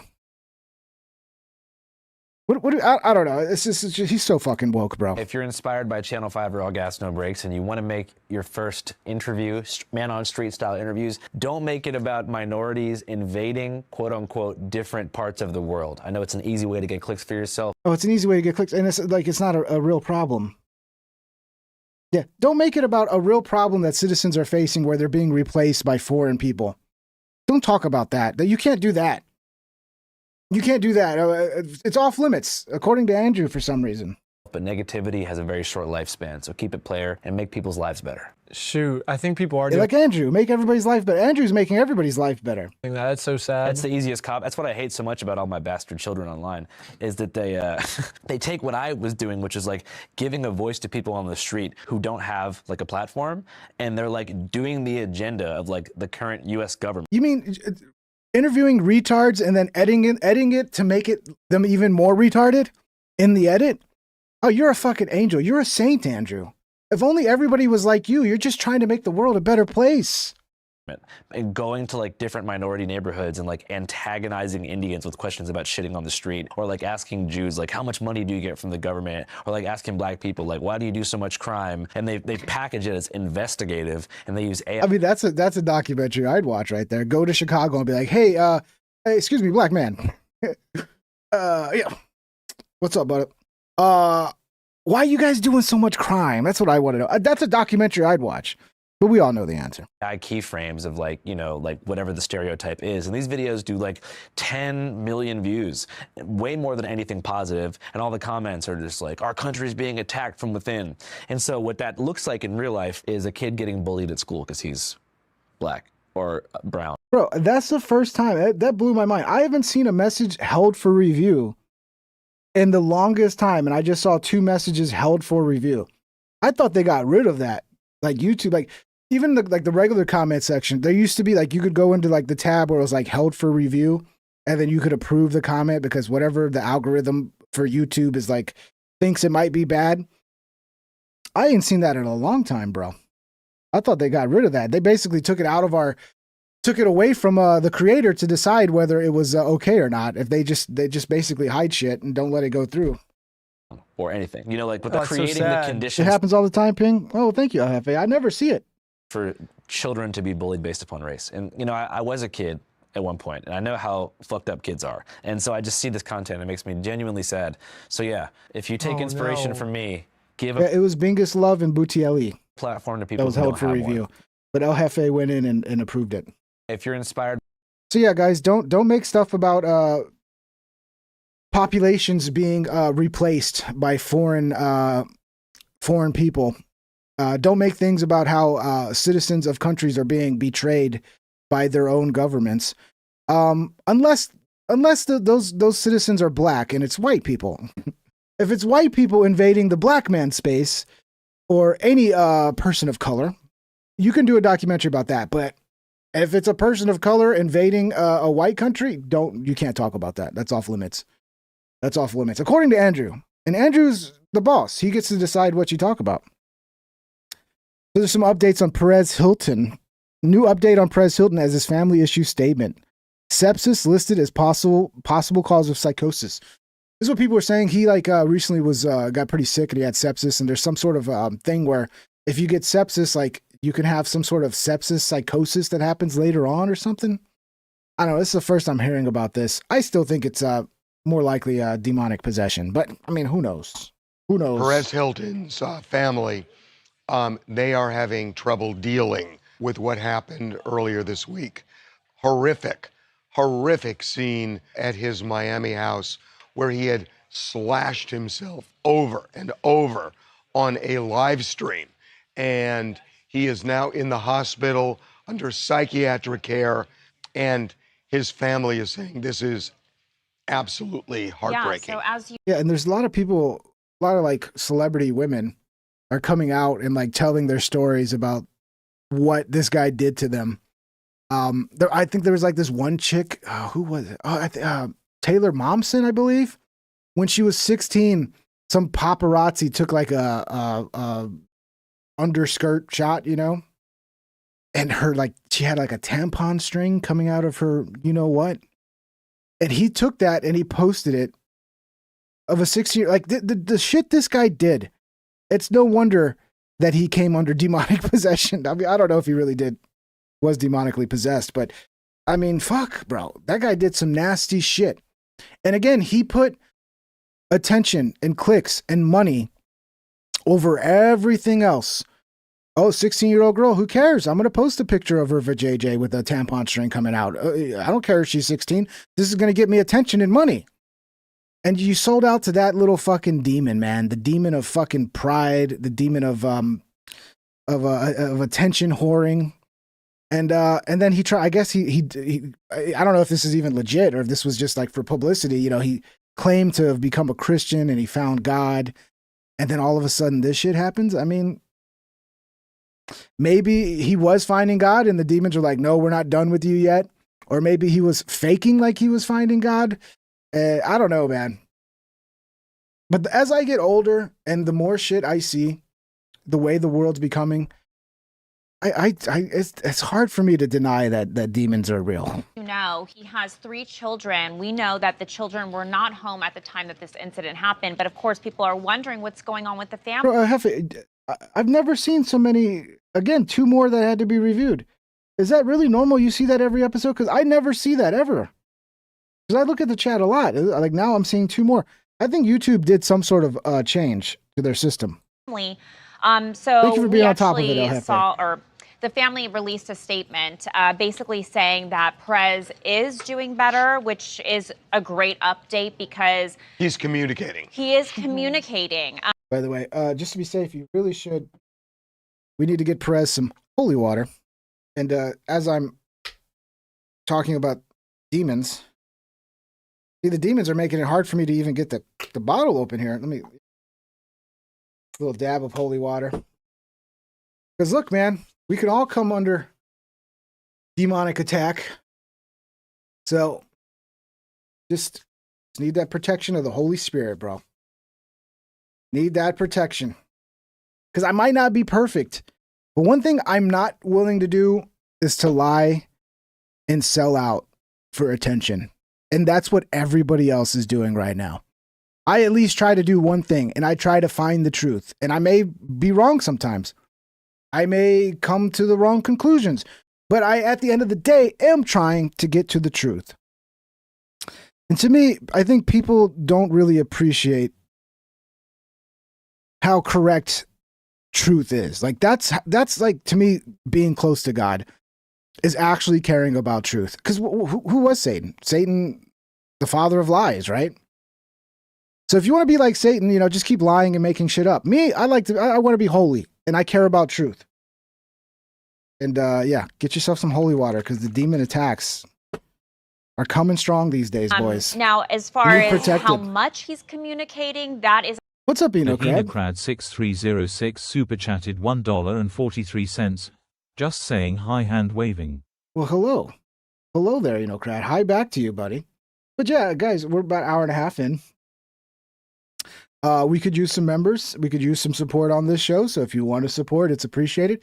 If you're broke, like everybody else these days, I get it. The economy is not doing well. You can smash the thumbs up. That's appreciated as well if you haven't done that yet. Share, leave a comment, all that good stuff. It's much appreciated. Thank you guys for joining the show. I hope you guys are enjoying the show. Unclear, but Thank they're you so saying much. that he is speaking to them in some kind of manner, which is very hopeful. They haven't really touched on what exactly is going on with the children, but we know that his sister was at the hospital visiting him, and the family has really been. Well, thank you, El Jefe. I can always count on El Jefe to drop a 10 gifted. Thank you, El Jefe. Any plural of blue? Yeah, that's nice to see. Yeah, one regular, one long time. Texas Goliath, I recognize that name as well. Zool, I think I recognize it. Zool. Butters. Yeah, all of y'all, welcome to the team. Welcome to the kingdom. Send a thank you to El Jefe for his generosity. Thank you, El Jefe. Always coming in clutch with the gifted memberships. It's why I don't like this. I like El Jefe is the most, like, he gifts so many memberships. Every time I point out, like, hey guys, we could use some members, which I hate even fucking saying, but it's like, you know, sometimes people forget that shows need support to stick around. So I have to, like, do an ad. Those are my ads, like, support the show. And then El Jefe comes in with the 10, like always. But then I feel bad because it's always El Jefe. It's always El Jefe. He's carrying the load, man. He's carrying the whole load himself. Thank you, El Jefe. And guys, yeah, please say thank you to El Jefe. Rabby D, Butters, Sue Freakin'. It's a nice name. Say thank you to El Jefe with the generous gifted memberships. And Sweaty Nauga. I gotta be careful saying that. Sweaty Nauga. I mean, that could easily come out wrong. Thank you for the 3, Sweaty Nauga. Very generous of you. Appreciate it. Oh, we got another gifted Leroy 45. Leroy. I don't know, something about the name Leroy. I just like saying it. Leroy. What's up? Thank you, Leroy, with the 5 gifted. Who we got this time? Joe Potato, Michael, MJ Raza, Cactus, the Transformation Station. Thank you, Leroy. All right, well, we got some members. That's nice to see you guys. I appreciate it. I'll mute the little dings for now so they don't get too annoying. Thank you guys for the support. By their side, Thank by you. his side, along with his attorney, Bryden Friedman, as well. But Right. a lot of people online, I mean, as you can imagine, there's so much speculation as to what caused this. And a lot of people are turning back to the sepsis that he had earlier this year and have looked online and saw that a sepsis psychosis No, he was serving Satan. That's what it was. is something that can occur or be like an after effect of having sepsis because it does affect your brain. It can. Still Ping Toe. I bet you Still Toe makes way more than I do. Still Toe makes way more than I do. Like if I get like $100 an episode, like I won't even mention anything. But then when an episode's like I'm almost done and it's sitting on like $20, it's like, okay, let me mention it again. But you know, people get triggered by people being like, hey, support the show. If you were in my situation, you'd do the same fucking thing. You'd be like, hey guys, support the show. Trigger, you know, Support these the show. psychotic episodes to occur. But yeah, I'm going to start, if you guys are going to start accusing me of being like Still Toe, I'm going to start setting goals be like, oh, $200, guys, we got to hit the goal. I don't even do that shit. I do 1 to 2, especially if we're already an hour and a half in and I'm not seeing like any movement. Like it's like nobody's becoming a member or sending super chats. I'll mention it a second time. But from now on, I'm going to start setting goals, dude. I'm going to start harassing everybody to hit my goals. Okay? That's what I'm going to do. So a lot of people are wondering if maybe that is somehow tied to what happened on Tuesday night. The other thing we're trying to figure out is obviously, the people, we can't really get an answer because the people that know him that we're talking to don't have a direct line to him because he's in this 72-hour psych hold, right? Right. The big question that everyone wants to know is, where are the children? Our belief and assumption is that they would either be with the mother or the sister. Right. Because the mother was, as we have talked about since yesterday, the mother is always been living with Perez in Vegas, in Miami. I heard that the children were there when he started cutting himself, when the demonic attack took place. Because I'm not going to play around anymore. I'm not going to pretend this was some side effect of sepsis. No, this was a demonic attack, bro. Okay? This was a straight up demonic attack. His children were there and they like fled the scene. That's what I read. I don't know how true that is. So take that with a grain of salt. So she's always been around them. So they have a great relationship with his mother. So the belief is that the kids. Yeah, I mean, the thing is. Yeah, I only know of Joe Crawfish is, I don't even know who that is. You're talking about Steel Toe, right? I only know about him from the drama with Rakita. Remember Rakita, the lawyer? He had like coke in his house or something like that.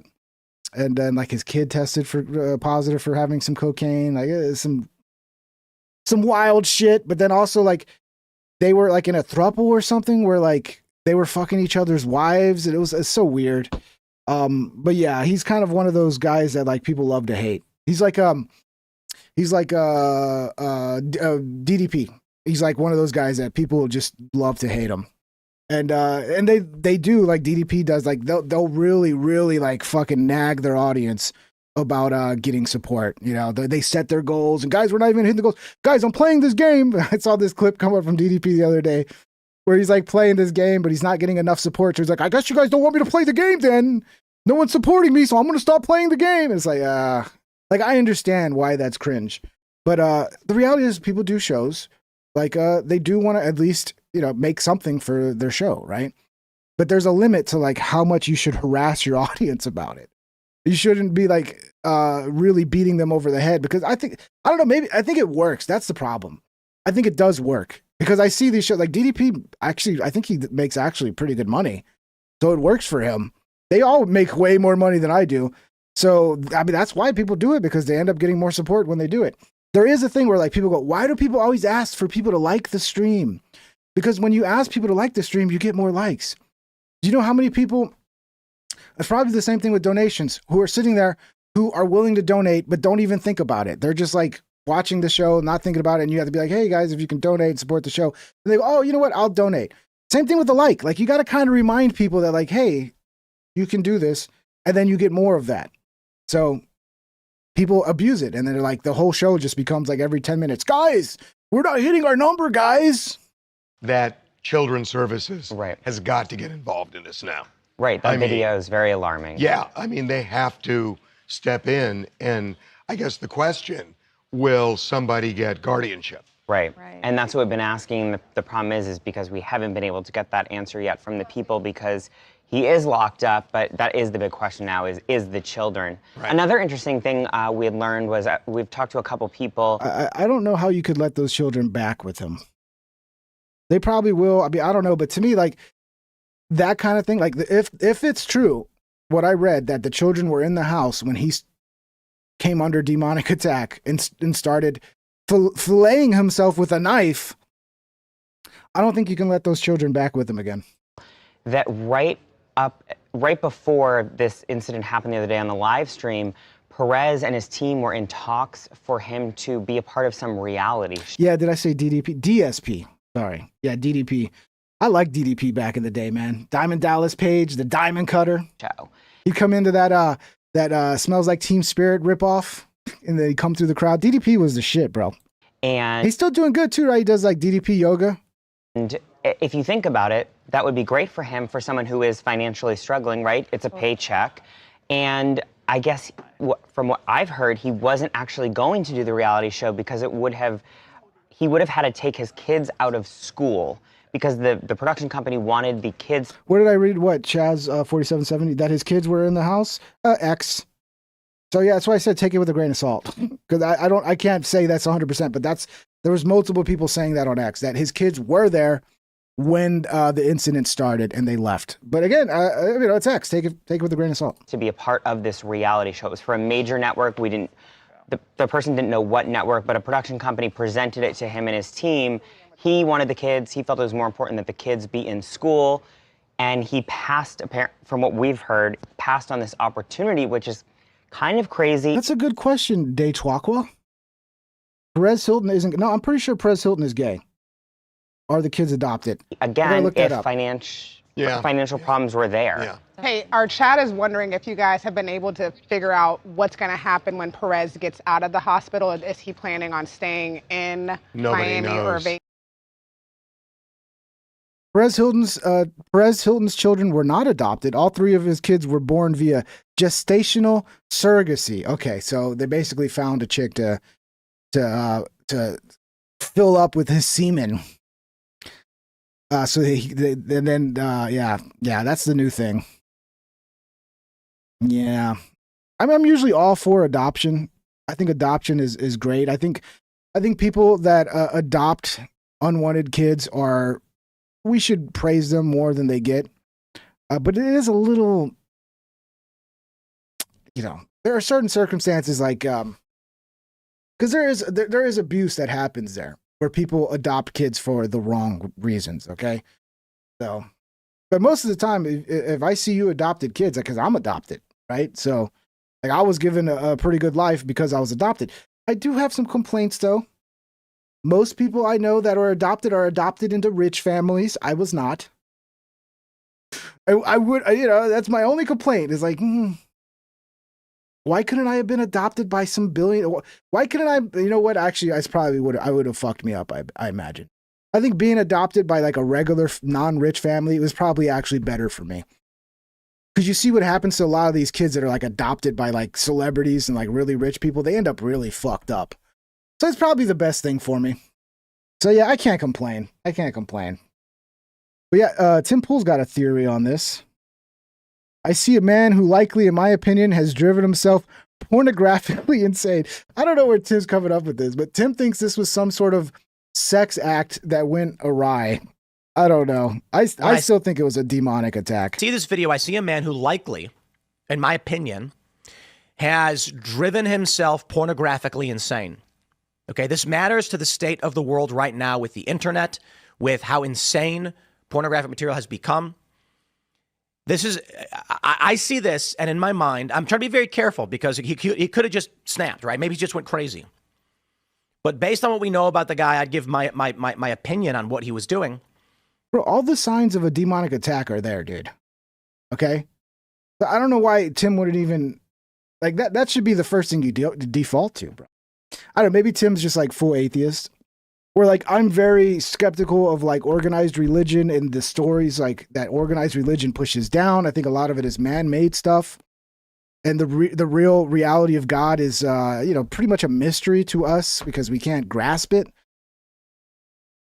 But yeah, I'm at this point in my life, I just believe. There's too many signs that there's some sort of demonic presence in this life that is really pushing this society and people in general into just being fucking terrible, bro. What did I do? What did I do there? I hit something on my... There we go. Let's get back to this. When I see this video, I see a man who likely, in my opinion, has driven himself pornographically insane. Okay, this matters to the state of the world right now with the internet, with how insane pornographic material has become. This is, I see this, and in my mind, I'm trying to be very careful because he could have just snapped, right? Maybe he just went crazy. But based on what we know about the guy, I'd give my opinion on what he was doing. I think he was trying to gratify himself. I think that there's a combination of, in the BDSM stuff, people do cutting. They'll say, oh, we're going to do safe practices. We're going to sterilize.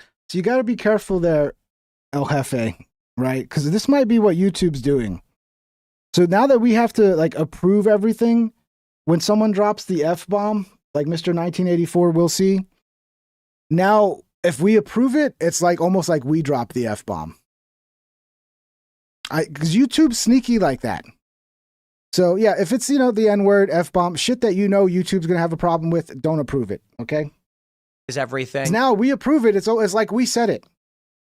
They go in and they say, I'm of sound mind, and they sign. And guys, don't expect if you're going to drop F-bombs and M-bombs, like that shit's going to go through, okay? Just don't expect it. Don't be retarded. Paperwork, and they say, you can cut me, but, it's got to be light. We minimize scarring. People do this. You can hire people to cut, and you can hire people to be cut by, because people get off on it. It sounds crazy, but people go online and they'll watch it. Yeah, no, I get it, El Jefe. Like, my instinct is just to approve too, and just be like, approve. But I'm telling you, that's how it's gonna be, dude. Like, they're gonna judge me. Because look, I had the last episode I did was about Spain. Not the last episode, the episode before that, where I was covering what happened in Spain. That's the first episode in a long time that it got demonetized, where YouTube was like, no advertisers. It's a whole new way of demonetizing too. Before it'd be like limited ads. Now it's like advertisers do not want to associate with this content. And that's another thing why my views have been down since that episode. And yeah, I mean, that's just what it is. I've kind of wanted, like, what I realize happens with my shit is that the reach is much more than the audience. So I'll get a bunch of people that come in and out, but they don't really watch the show. They'll open it up and immediately click out. And I'd rather have like a smaller audience, not that much smaller, but if it was smaller, but like people were actually here and stayed for the whole show, or at least like 30 minutes, like I think that would be more helpful in the algorithm for my show.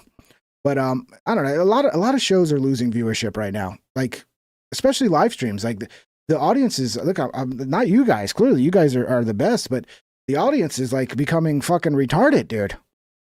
The audience is filled with retards who cannot do anything. They cannot handle long form content.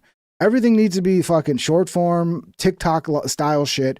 And I have no interest in making that kind of content.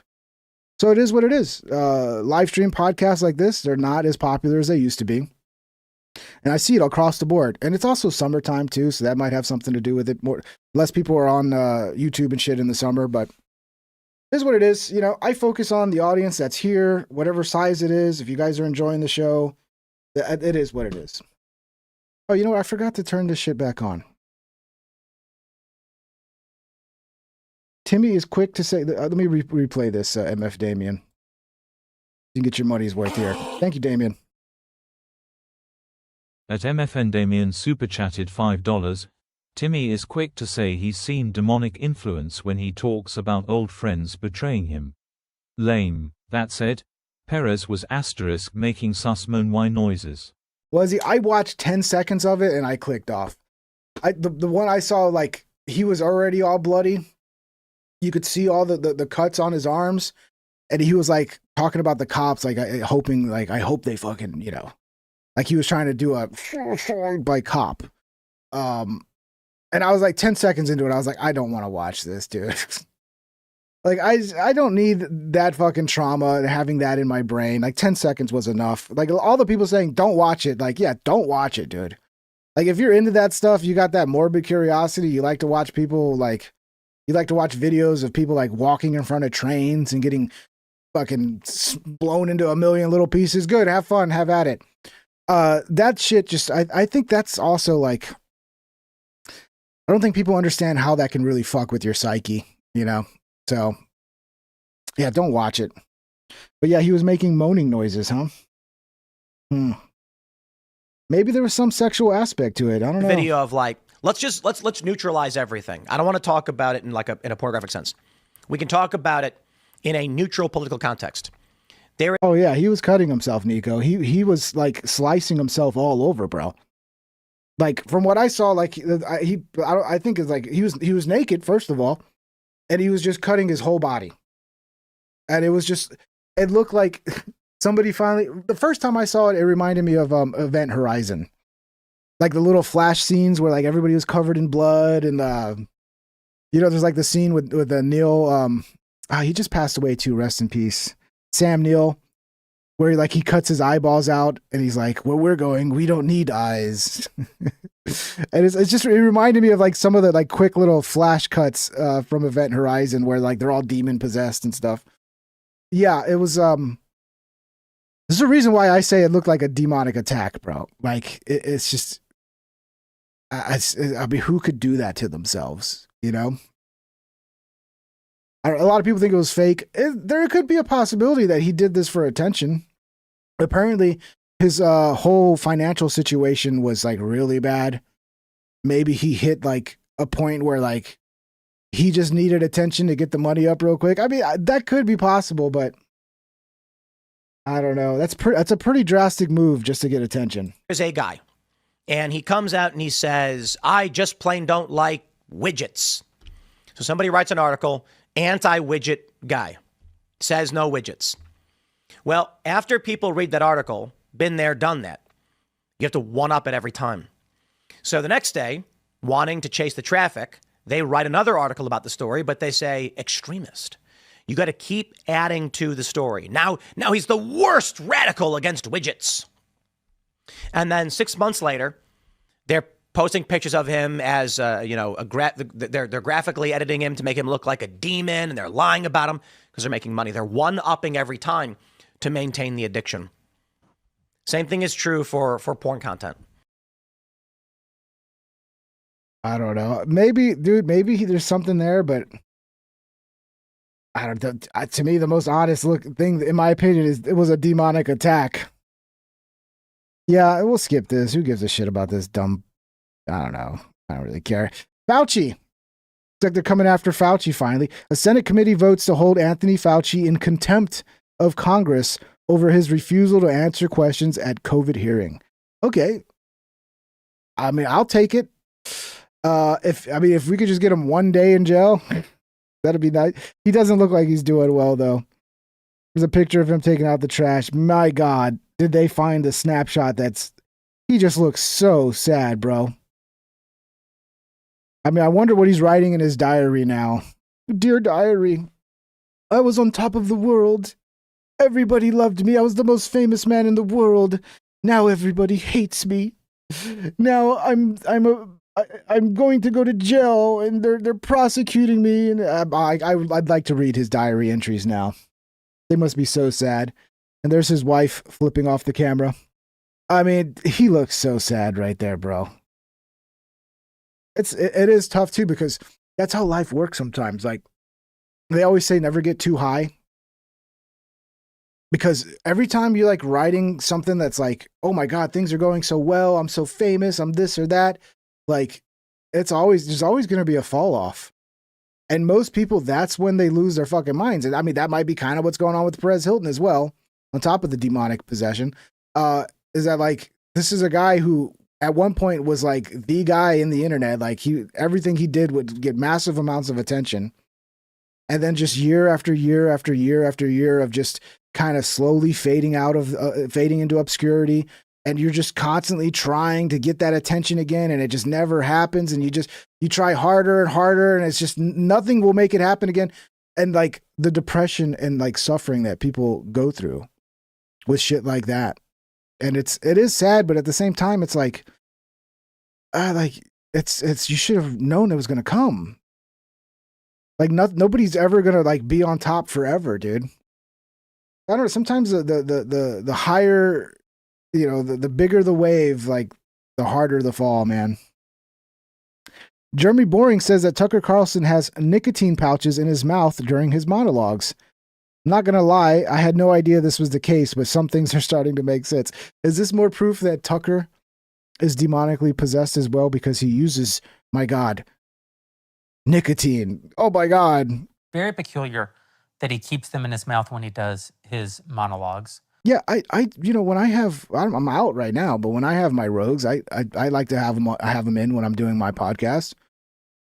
There's tons of studies have been done, like the mental stimulant effect from nicotine. So what's the problem? You got to talk for 2 hours. It doesn't hurt to have a little mental stimulant. At least it's not Adderall. It's just fucking nicotine.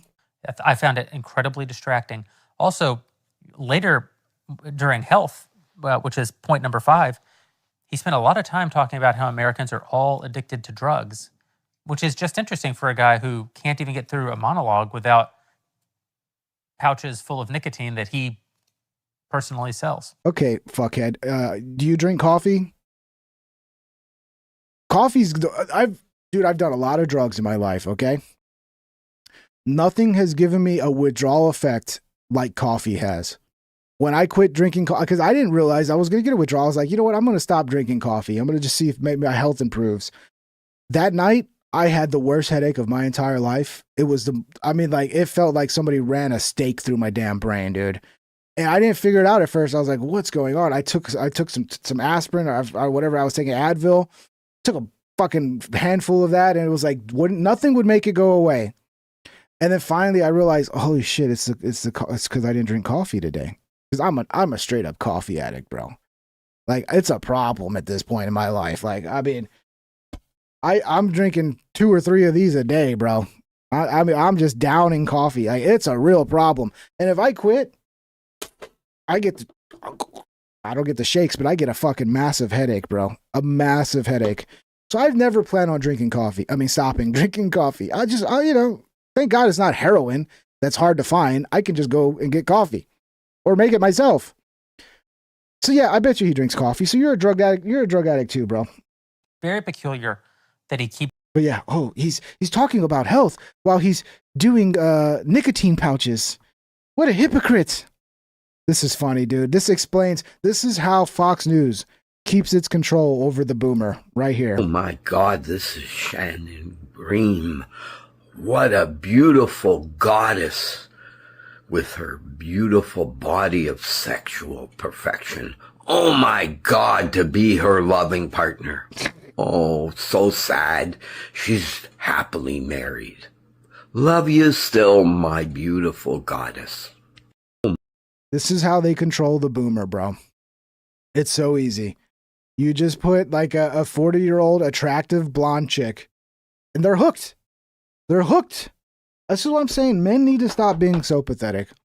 And it's kind of a sign of the times because a lot of men are not being fulfilled when it comes to like relationships with women. There's a lot of lonely men who are not getting any female attention.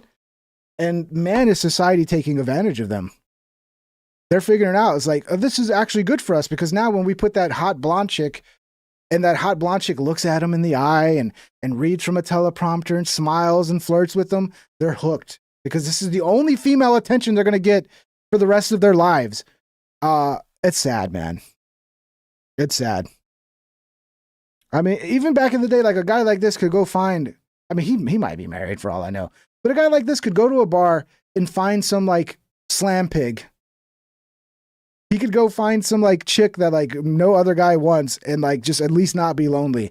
But even those chicks are like so full of themselves now. They want a 6'5" fucking alpha Chad. Because one time they hooked up with some good looking dude who was drunk and it was like, didn't give a fuck. He's like, yeah, I'll fuck a slam pig tonight. I'll whatever, you know? So now that slam pig thinks like she deserves a 6'5" Chad. No, this is what you deserve, Slam Pig. Go hook up with this guy. This guy needs saving. There's a lot of dudes that need themselves a good Slam Pig. We need to get, come on. I don't know. It's just bad for men these days. Now the Slam Pigs are online. Yeah, dude. They used to, I mean, it wasn't that long ago, dude. You could go to a bar and just find a Slam Pig. And, if you were really lonely, you could marry her. There's worse things in life. You'd have some company till death. Because slam pigs, sometimes they have great personalities, okay? It is what it is. But now the slam pigs are so full of themselves, and they got so many black dudes who are just they're into slam pigs. Like black dudes are like, oh my God, she got a fat ass. And it's like, okay. Black dudes, I mean, that's a whole nother story. We don't even want to get into that.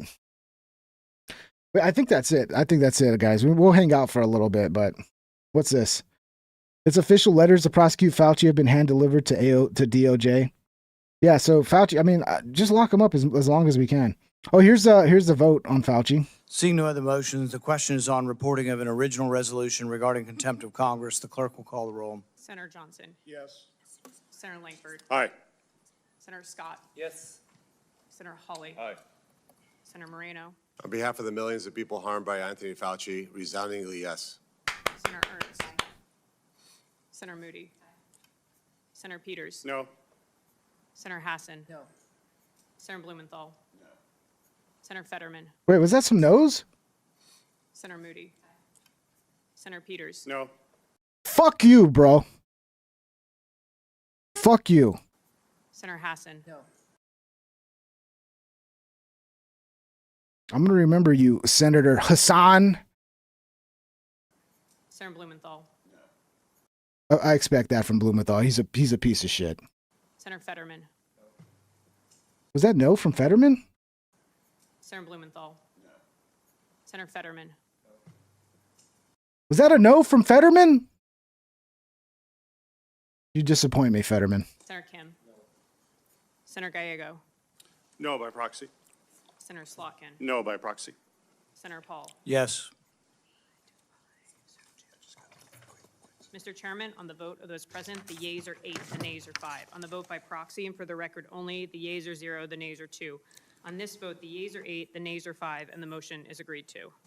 Mr. Chairman, pursuant I to haven't committee rule. recognized you. Huh, yeah, you haven't been recognized. Shut the fuck up. Mr. Chairman. We've had ample remarks on this. The chair will limit remarks to 2 minutes. I will give you another chance. Yeah. Rand Paul's running that shit. Yeah, lock him up, dude. Lock him up. Dude, look, AI is getting, like, I know this ain't perfect, right? But this is where AI at now, where you can create Seinfeld episodes that are like, they feel like Seinfeld episodes. They're not perfect yet. The intonation of the speech is still a little off, but damn, it is so close. I have to dump her, George. She has a huge Palestine flag hanging in her bedroom, but I am hesitant because she is hot and definitely on the younger side. So yeah, you could see it's like not nailing Jerry completely. It's like a little there, but not completely there. There's going to be a point where the people who own the Seinfeld IP are going to literally be able to just keep the show going. They're going to be able to just create new seasons of Seinfeld. As long as like everybody signs off on it. And you just got to wait for everybody to die, because once Jerry dies, his wife and kids will be like, oh yeah, I'll sign off on it. Give me some money. Like Jerry probably won't, but at some point when they're all dead, their family will sign off, and then we'll have new episodes of Seinfeld that the AI creates. You know, hopefully they'll have real writers write it and don't let the AI write it. Because if real writers write it, it might actually could be good. But yeah, this is insane, bro. Look on the bright side, Jerry. At least she's passionate about boundaries. Mamdani has completely ruined this city, George. Palestine doesn't exist. Look at them, unemployed and misinformed. Well, at least they're getting some fresh air, Jer. I mean, the George is pretty good. The Jerry's a little bit off, but the George is pretty good. The slogan of New York used to be so... I'm not AI generated yet, Smokey Randy. That's the thing. The amount of content I have out there, live streams of me talking like this, you could probably already run me into, train some AI on the data sets that I've put out there of me talking like this, and you could probably generate episodes at some point, if not already do that. So simple. You step into traffic, it's, hey, I'm walking here. Suddenly now you cross the street and it's Allahu Akbar. Yeah, there's a little weirdness there in the face. I mean, Mayor Mamdani, what is going on? We went from jaywalking to holy war overnight. Is there anything you can do to stop Mamdani? Oh, come on, Jerry. Embrace the little guy. He's harmless. Look at those chubby cheeks. How can you stay mad at that smile? So, Mayor Mamdani says he's giving us free buses. Free buses! Have you been on a New York bus lately? It's not public transit. It's a mobile hostage situation. Yeah, it's not there yet, but dude, it's so much more there than it was before. I think at the end, Kramer comes in. Pretzel without a protest breaking out. Don't blame me. I voted for Sliwa. It's so close. It's so close, but you can see it's not there yet. But dude, it is getting there. It is getting there. You give it 20 years. If they could get the permission of everybody to sign off, again, people are saying Jerry would never agree. Yeah, after Jerry's dead, his family will. Okay? That's like one thing I know is going to happen to me. Okay, like right now, I have all these Rogan supercuts that Rogan has no problem with. He's whitelisted them, essentially. Like, they leave me alone. Like, they're not coming after that shit. I guarantee you, after Rogan dies, that shit's going to change real quick. Okay, so in 20 years, whenever, God, hopefully Rogan lives forever, but at some point he will die and they're going to come after all of it and they're going to claim all of it. You watch. Who did that just happen to? Who was it? Oh, it was Logan Paul. Logan Paul had, who's the singer that recently died in a helicopter crash? For some reason I'm not remembering his name. You guys know who I'm talking about. So Logan Paul had him on and, he approved Logan Paul playing one of his songs. What's his fucking name? Who's the guy that just died in a helicopter crash, guys? It's not coming to me. What is his fucking name, bro? Who's the guy that died in a helicopter crash? Oliver Tree. Thank you. Thank you, Nico. I don't know why I couldn't remember his name. I'm getting old. I'm getting dementia. So Oliver Tree was on Logan Paul's show. And I forget which song it was. But he played one of Oliver Tree's songs, and he asked Oliver, like, hey, can you whitelist it so that we don't get a copyright claim for playing your song? He's like, yeah, no problem, bro. So it was fine. The day Oliver Tree died, whoever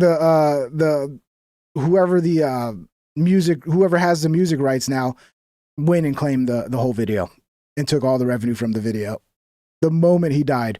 So yeah, things change with that shit when people die. Because when they die, it's not their decision anymore. It's the family or whoever's got the rights now, or the Warner Brothers or whoever owns the IP. So I need Rogan to live forever. Okay, I need Rogan to outlive me. Or I could just always remove all the supercuts too. Nobody watches them anymore anyway. People make such a big deal about the supercuts. I got hundreds of them that just sit there fucking gathering dust and nobody even watch anymore. I should delete them at some point and just get rid of them. I don't think they're going to do me any good. Y'all should probably actually go download them or fucking just save them to some hard drive or something, because you never know. Anyway, yeah, that's it for tonight. That's it. You guys, I hope you enjoyed the show. You could ask Joe to put you in his will. Yeah, Joe, put me in your will, Joe. No, I mean, look, I don't know what's going to happen, but I know that that happens. You can be okay. Somebody can approve something while they're alive, and then the moment they die, all of a sudden, it's just, it's just exactly like what happened to Logan Paul. Oliver Tree called his music company or whatever, was like, hey, whitelist Logan Paul so he can play my song on our podcast that I'm doing with them. And like, they're okay, yeah, whitelist it. The moment he dies, get rid of everything on the whitelist. That's money we can be taking in that we're not taking in. And that's not uncommon. I haven't, yeah, I'm telling you, is it always this bad, El Jefe? I've never seen it be this bad with the having to approve comments. It's crazy. You could ask Joe to put you, yeah, I read that one. This country is fucked. Yeah, I agree, 1984. Rogan will be the first bionic man. Yeah, I hope Rogan lives forever, dude. I want Rogan to at least live longer than me. Because Rogan's not that much older than me. Like, I'm 44. How old is Rogan now? Not 60 yet, is he? Yo, Rogan. How old is Rogan? At L_Yefa-67 What's up, super buddy? chatted $10. Great show, ping. You're welcome, Love brother. you guys. Have a great night and smash the like on your way out. Thank you, brother. Good Yes. night, my internet friends. Yes, thank you, Ave. Thank you for the 10 and the gifted 10. Thank you also to shit, I don't know why I can't remember his fucking name. Leroy for the 5 gifted. Thank you. Everybody else that sent super chats, thank you guys for the support. It's much appreciated.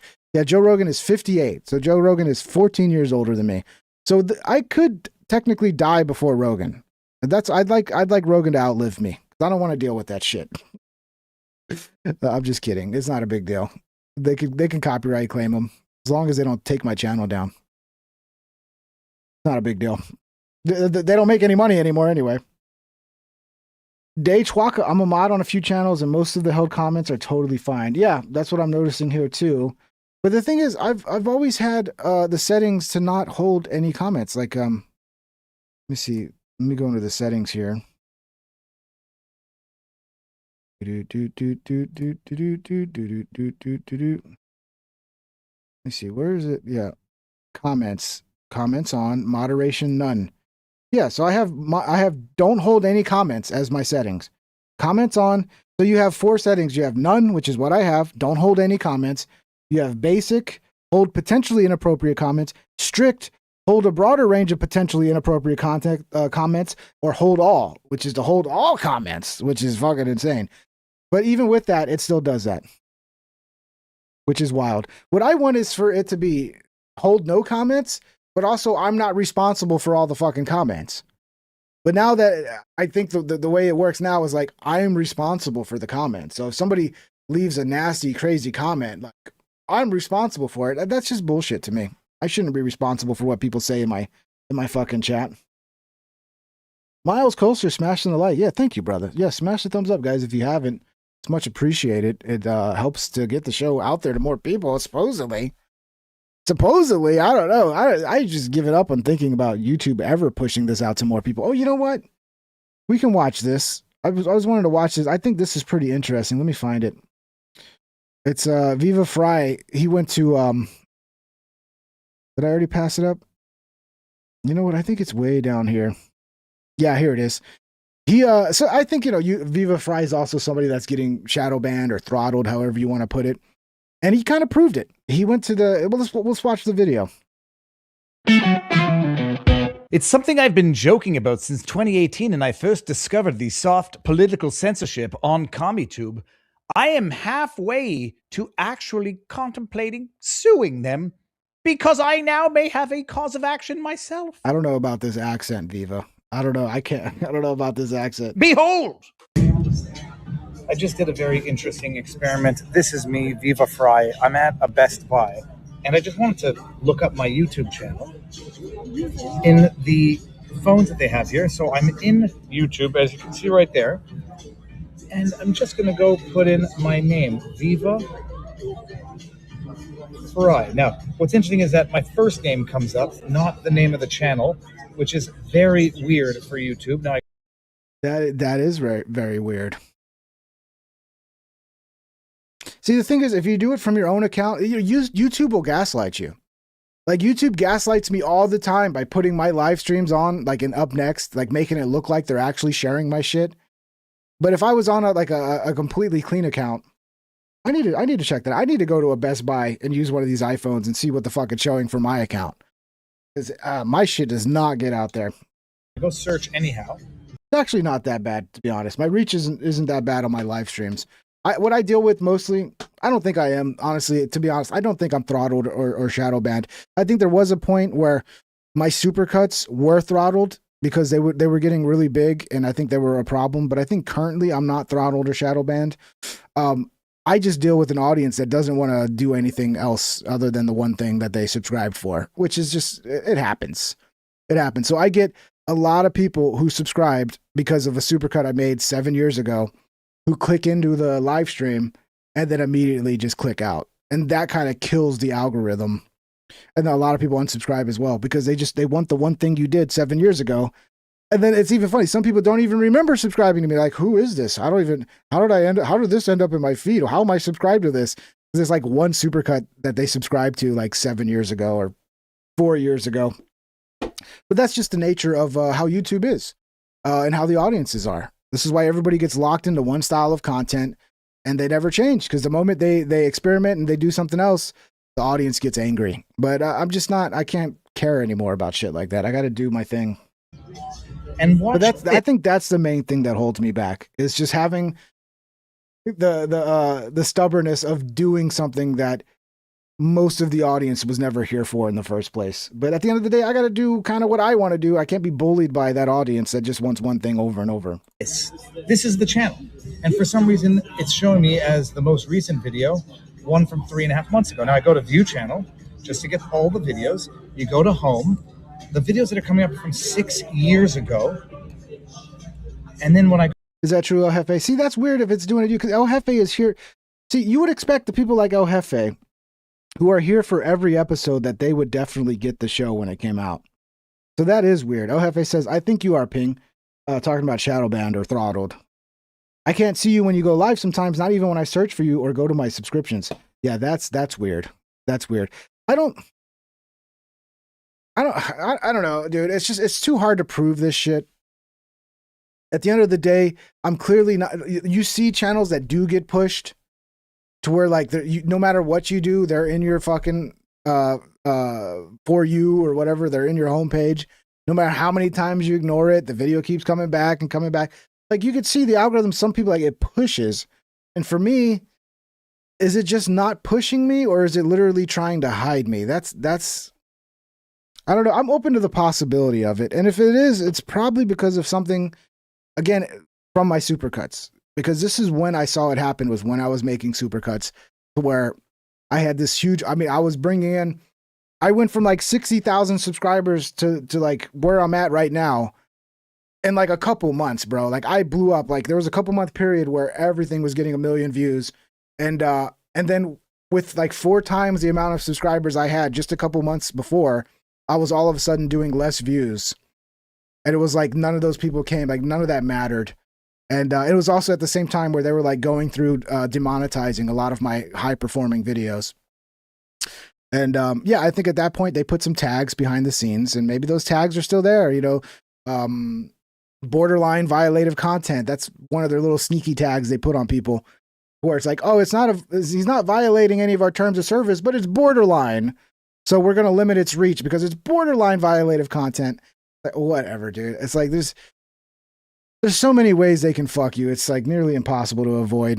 Go to videos. You got to really like play their game. You know, you got to like, don't cuss, don't do anything edgy, be gay, be gay or female, or even better, a man to become a female. You know, little things like that. Get in focus. And I go to videos, and I go to oldest. The oldest video is the original video there, the cringiest video ever. Yeah, that is my oldest video. You go to popular, and it's my most popular videos. It's the Bucket Boy. And then you go to latest. And the latest video it gives is from 3 months, 4 months, 9 months, 9 months. That's crazy. So it looks like if you're not, I don't know if this accounts. I imagine this is not signed in. This must be just like a regular account that's not signed in. So the last 3 months, it's like not even showing that content. It's like they didn't even post. That is something weird there. I mean, there's also the possibility that YouTube's just ruined their fucking algorithm. They've ruined their recommended system. Because like somebody just said, NoobJet says it shows up on my recommended all the time. You're talking about my show showing up, right? NoobJets, you're a regular viewer, right? It should show up. Right, like if you're here watching the show regularly, it should show up for you because clearly you want it. But El Jefe is also a regular, so why is it not showing up for him? $10. Ping Live Matters.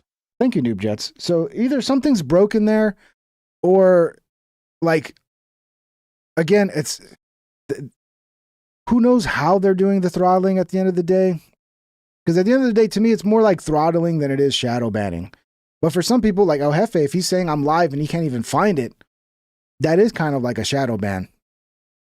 But to me, it's like they don't want you to get too much attention. It's like they want you to be like down here at this lower level. And the moment you start like moving up, because I've noticed this, the moment I do start having something that pops off, because it pops off in the search, it's never really the recommended. It's people finding it in search and shit like that. That's when they'll all of a sudden come through and demonetize it. And then my episodes after that will just never, they'll get less views for a while because I had one episode be demonetized. So I don't know, man. That's the worst part about this is you just don't know. You're just in the dark. You see there's something that just doesn't add up. It's just weird. It's like, this makes no sense. How can I quadruple the size of my audience in like a couple months, but yet I'm getting less views now? I have 4 times. I went from 60 to 280,000 subscribers, but yet my new content's getting less views. I literally got shouted out on Rogan, and I brought in 10,000 subscribers or whatever. You know, I forget the exact number. I'm just ballparking it. But then when I put out a video the very next day, it doesn't go out to anybody. It gets like dog shit views. Like there's just a point where like things just don't add up. But again, all you can do is speculate. You're in the dark. We don't get to know what the fuck they're doing. That's their little black box that none of us get to know, which I think we should have a right to know. Like the algorithms are so important to our society. And like what becomes popular, how our culture moves, that it really should be public and transparent as to how these algorithms work. And to me, they should be very simple. They should just be like how it used to work in the early days of YouTube, which is like high click-through rate, high retention, the likes. Like there's just very few metrics you need to actually measure to go, okay, this is a good video versus this is a bad video. And then you go, okay, what are the topics this video is about, right? Like one thing that used to happen, like Candace Owens, right? Candace Owens is huge right now. If you're talking about a topic, because people are topics at the end of the day, you're talking about a topic like Candace Owens, that's huge. You would think you'd be reaching more people because you're talking about a topic that a lot of people are interested in, but it doesn't work that way anymore. You could talk about like the biggest topic in the world at that moment, but you'll get like the same views you always get. It's weird because it used to not be that way. Like back in the day, if you were to talk about Candace Owens, whether you're positive or negative, that's a topic a lot of people are searching for. So you're going to get more views from people because that's just a topic people are interested in at that moment. It doesn't work that way anymore. It's weird. It's so weird. It's so hard to understand this fucking modern day algorithm, dude. I've been uploading consistently, regularly now anyhow. I uploaded today, and I can't even find the video that I uploaded today. When I'm here, go here, tap on the video, it gives me an app. Matt Christensen, yeah, I haven't heard that in a while. He's another one that they just shut down.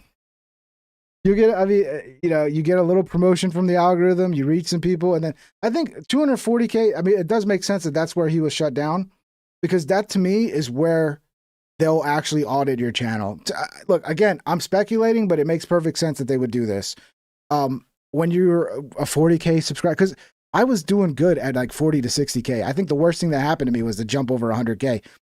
When you're 40, 60K, like you can fall under the radar, 80K. But once you cross 100,000 subscribers and you keep climbing, at a certain point, you end up on the radar and they audit your channel. And at that point, your channel's either going to soar to over 1 million, because that's where I would have gone. Like I was on that pace to where like in months, I would have probably been approaching 1 million subscribers. But they audited it and they're like, oh, he's making Joe Rogan look like he's murdering and raping his guests. This is problematic. Clearly advertisers are not going to like this, or whatever fucking reasons they had for considering it problematic. And yeah, they're like, we're not going to promote this. And that was it. That was it. Didn't matter how good the content performed. Didn't matter how many people liked the content. That was it. That was it. And then, you know, what's funny is people come 7 years later and they watch this show and they go, you're killing your channel with live streams. It's like, okay, dude, you don't know what the fuck's going on. You're out of the loop. So, but everybody thinks they know. Very nice. I don't know what that ad is about. Now I go back to the channel and I can't even see the video that I put up today, even when I go to videos and put up latest. I'm going to pause it here. Does anyone think that I come off as hyperactive or ADHD in this video? Someone the comments, bro. The comments are getting to him. Commented on this video, dude, what are you on Adderall? You're all over I thought I was actually relatively calm and linear in this video compared to usual, which I can admit might be somewhat hyper and non-linear. But set that aside. Look at these results. And we're going to pontificate all of the potentialities as we discuss potential causes of action, which would probably need to be submitted to arbitration. We'll get there. But here's the evidence. Exhibit number 1. That is... Hey, Viva, if you sue YouTube, can I be in on that? Can I get in on that? Are you going to live? All right, let's see what the last live is. 2 years ago? But we did a live a week and a half ago. I did a live last week. Go to Shorts. Okay, I don't know about that. Yeah, YouTube did send me my 100K plaque, Salted Cedar. Yeah, I don't know if that's when they did the audit, because at first it's funny because when I first crossed, I was like, I don't know, somewhere between 100 and 200,000. And I asked them and they said no. And they didn't tell me why at the time. They said no, I couldn't. They gave me my check mark, but they wouldn't send me the plaque. And then like a year or so later, I was like, let me ask again. So I asked again. And this time they said, yeah, we'll send you the plaque. And they said the reason they didn't send it before was because I still had copyright claims from like at that point. When I asked for it was a period when Rogan was still, his Bent Pixel was still copyright claiming all the supercuts. So yeah, but I did eventually get it. Yeah, it's right there. You see it? That's my one little badge for all my hard work. I got that stupid fucking plaque. 2 videos, latest. This is messed up. And this basically seems to suggest that the channel... Yeah, Nico, contacting YouTube support is a complete waste of time. I've done that multiple times. And they'll always say, everything's working the way it's supposed to on our end. And it's like, okay, they'll never admit what they're doing behind the scenes. They'll never admit it. The few times I've had help from YouTube where like I had videos that got demonetized, like that compilation I made, like the best of Ping Trip, it got demonetized because I think the cut, one of the cuts I made a flagrant, like Andrew says cuck, and the transcription or whatever thought he said the see you next Tuesday, and that's, you're not allowed to say that. So I got that. There are times that they've helped, but not when it comes to throttling, not when it comes to like your channel all of a sudden just stops reaching people. It's like all of a sudden it just dies. They never help with that. They never do. They're just always like, oh, this is the way it is. This is the way it is. You suck. It's just because you suck. I'm like, yeah, okay, but there's so much demand for these cuts. I could put it on Instagram and get a fucking million views. I could put it on Facebook and get a million views, but then I put it on YouTube where I have my largest audience. And all of a sudden, it doesn't even go out to anybody. People don't even know I put it out. And then like a month will go by, people are like, how come Pink Trip hasn't put out a supercut? It's like, I just put out 4 of them, dude.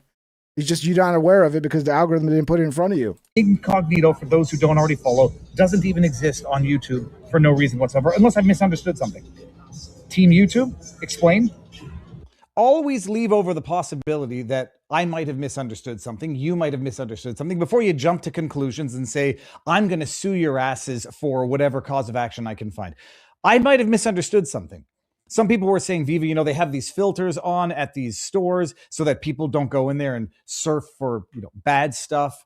I don't know how that would happen on YouTube in any event. So they have some filters, and maybe that was the explanation. And that might make a little bit of sense. But the filter would not explain how, when you put in Viva Fry, the first populated response to that query would be my full name, David Fry. I'm not saying this because like my name is not out there. My name's out there. I got a Wikipedia page where I get called a far-right extremist. I think how bad their search engine really gives away what they're trying to do. I think, again, this stems from Trump. I know Trump sucks. Okay. I think that Trump was a wild card that they weren't ready for. And they feel like Trump was proof that like they lost control over people. Like the way that like they could always kind of tell you who the best candidate was and people would listen because CNN or Fox News would tell you this is the candidate, and they could always basically use the news to make sure the 2 people they wanted to be the choice on the Democrat and Republican side were the choice. They lost that control, and they realized it with Trump. So they basically took YouTube and took away like people's control over what they watch. And the search is the biggest giveaway because search is so fucking broken, dude. It's so broken. And when you could put Viva Fry in there and it won't even show up, when you're actually putting the name of the channel in there, that tells me they don't want people finding that content. Bada bing, bada boom. Again, it could be that they just screwed their own shit up. But then when you look at the shit they publicly said, well, we're going to change it to where it's authoritative sources. And like they were public about doing it. Like they weren't doing it behind the scenes. Like a lot of the shit they were admitting to doing it, you know, especially like the authoritative sources basically killed independent journalism, because now if you're just an independent journalist, you got put in the back of the bus. If you were CNN, you were corporate media, you were authoritative, you're an authoritative source, and you get boosted. And then when they did that, you saw platforms like CNN and Fox News, you saw them getting way more views on YouTube ever since. And then independent journalists kind of killed it. And I think that was on purpose. Boom. The idea, however, is that why on earth would the channel, which has existed since November 2014, earlier actually, why would that be under David Freiheit when it's been under Viva Frei as a branding discoverability thing since about 2014?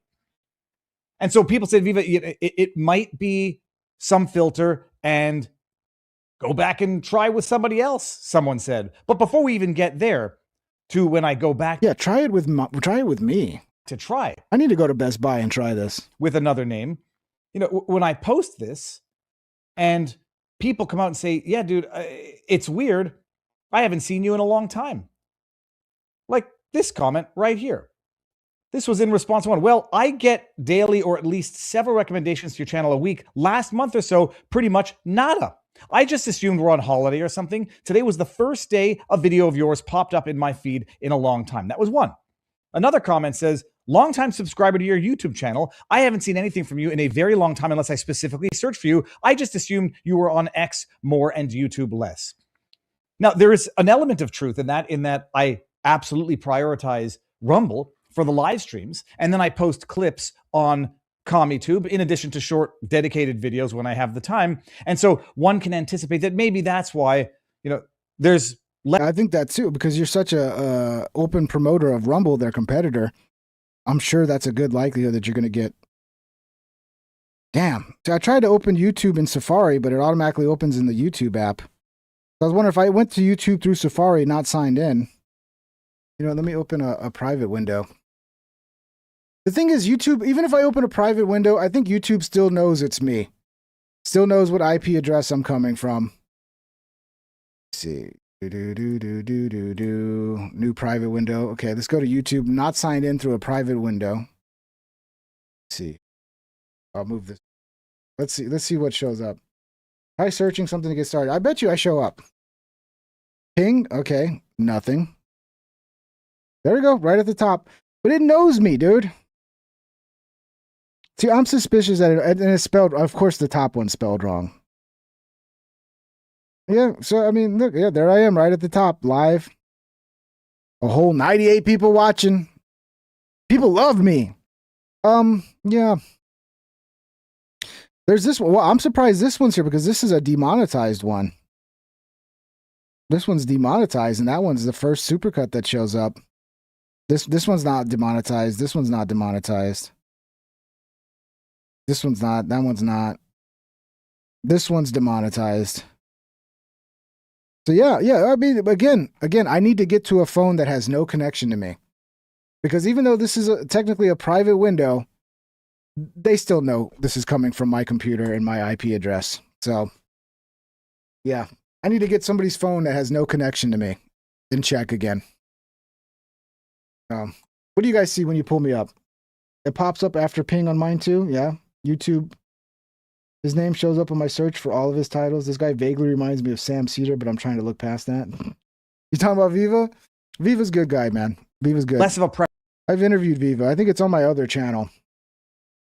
But guys, fun show. Thank you. Thank you for all the support today. You guys are great. Thank you for the new members, El Jefe, Leroy, the super chats.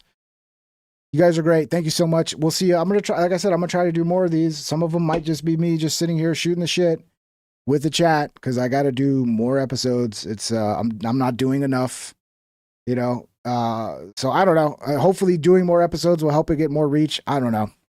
We'll see. I think a lot of the audience gets mad when I don't do like episodes. I know that, like, people have messaged me like, where are you?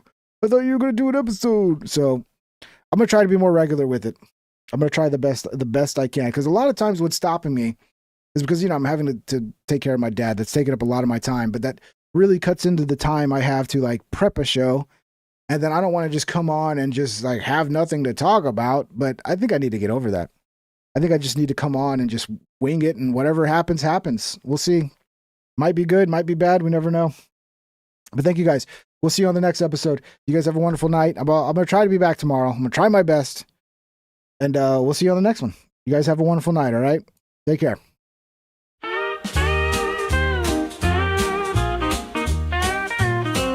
Please subscribe and hit the like and ring that bell if you want notified. Here's some other videos to watch that you might like or you might not. Have a great day, my internet friend. I hope I'll see you once again. Please subscribe and hit the like and ring that bell if you want notified.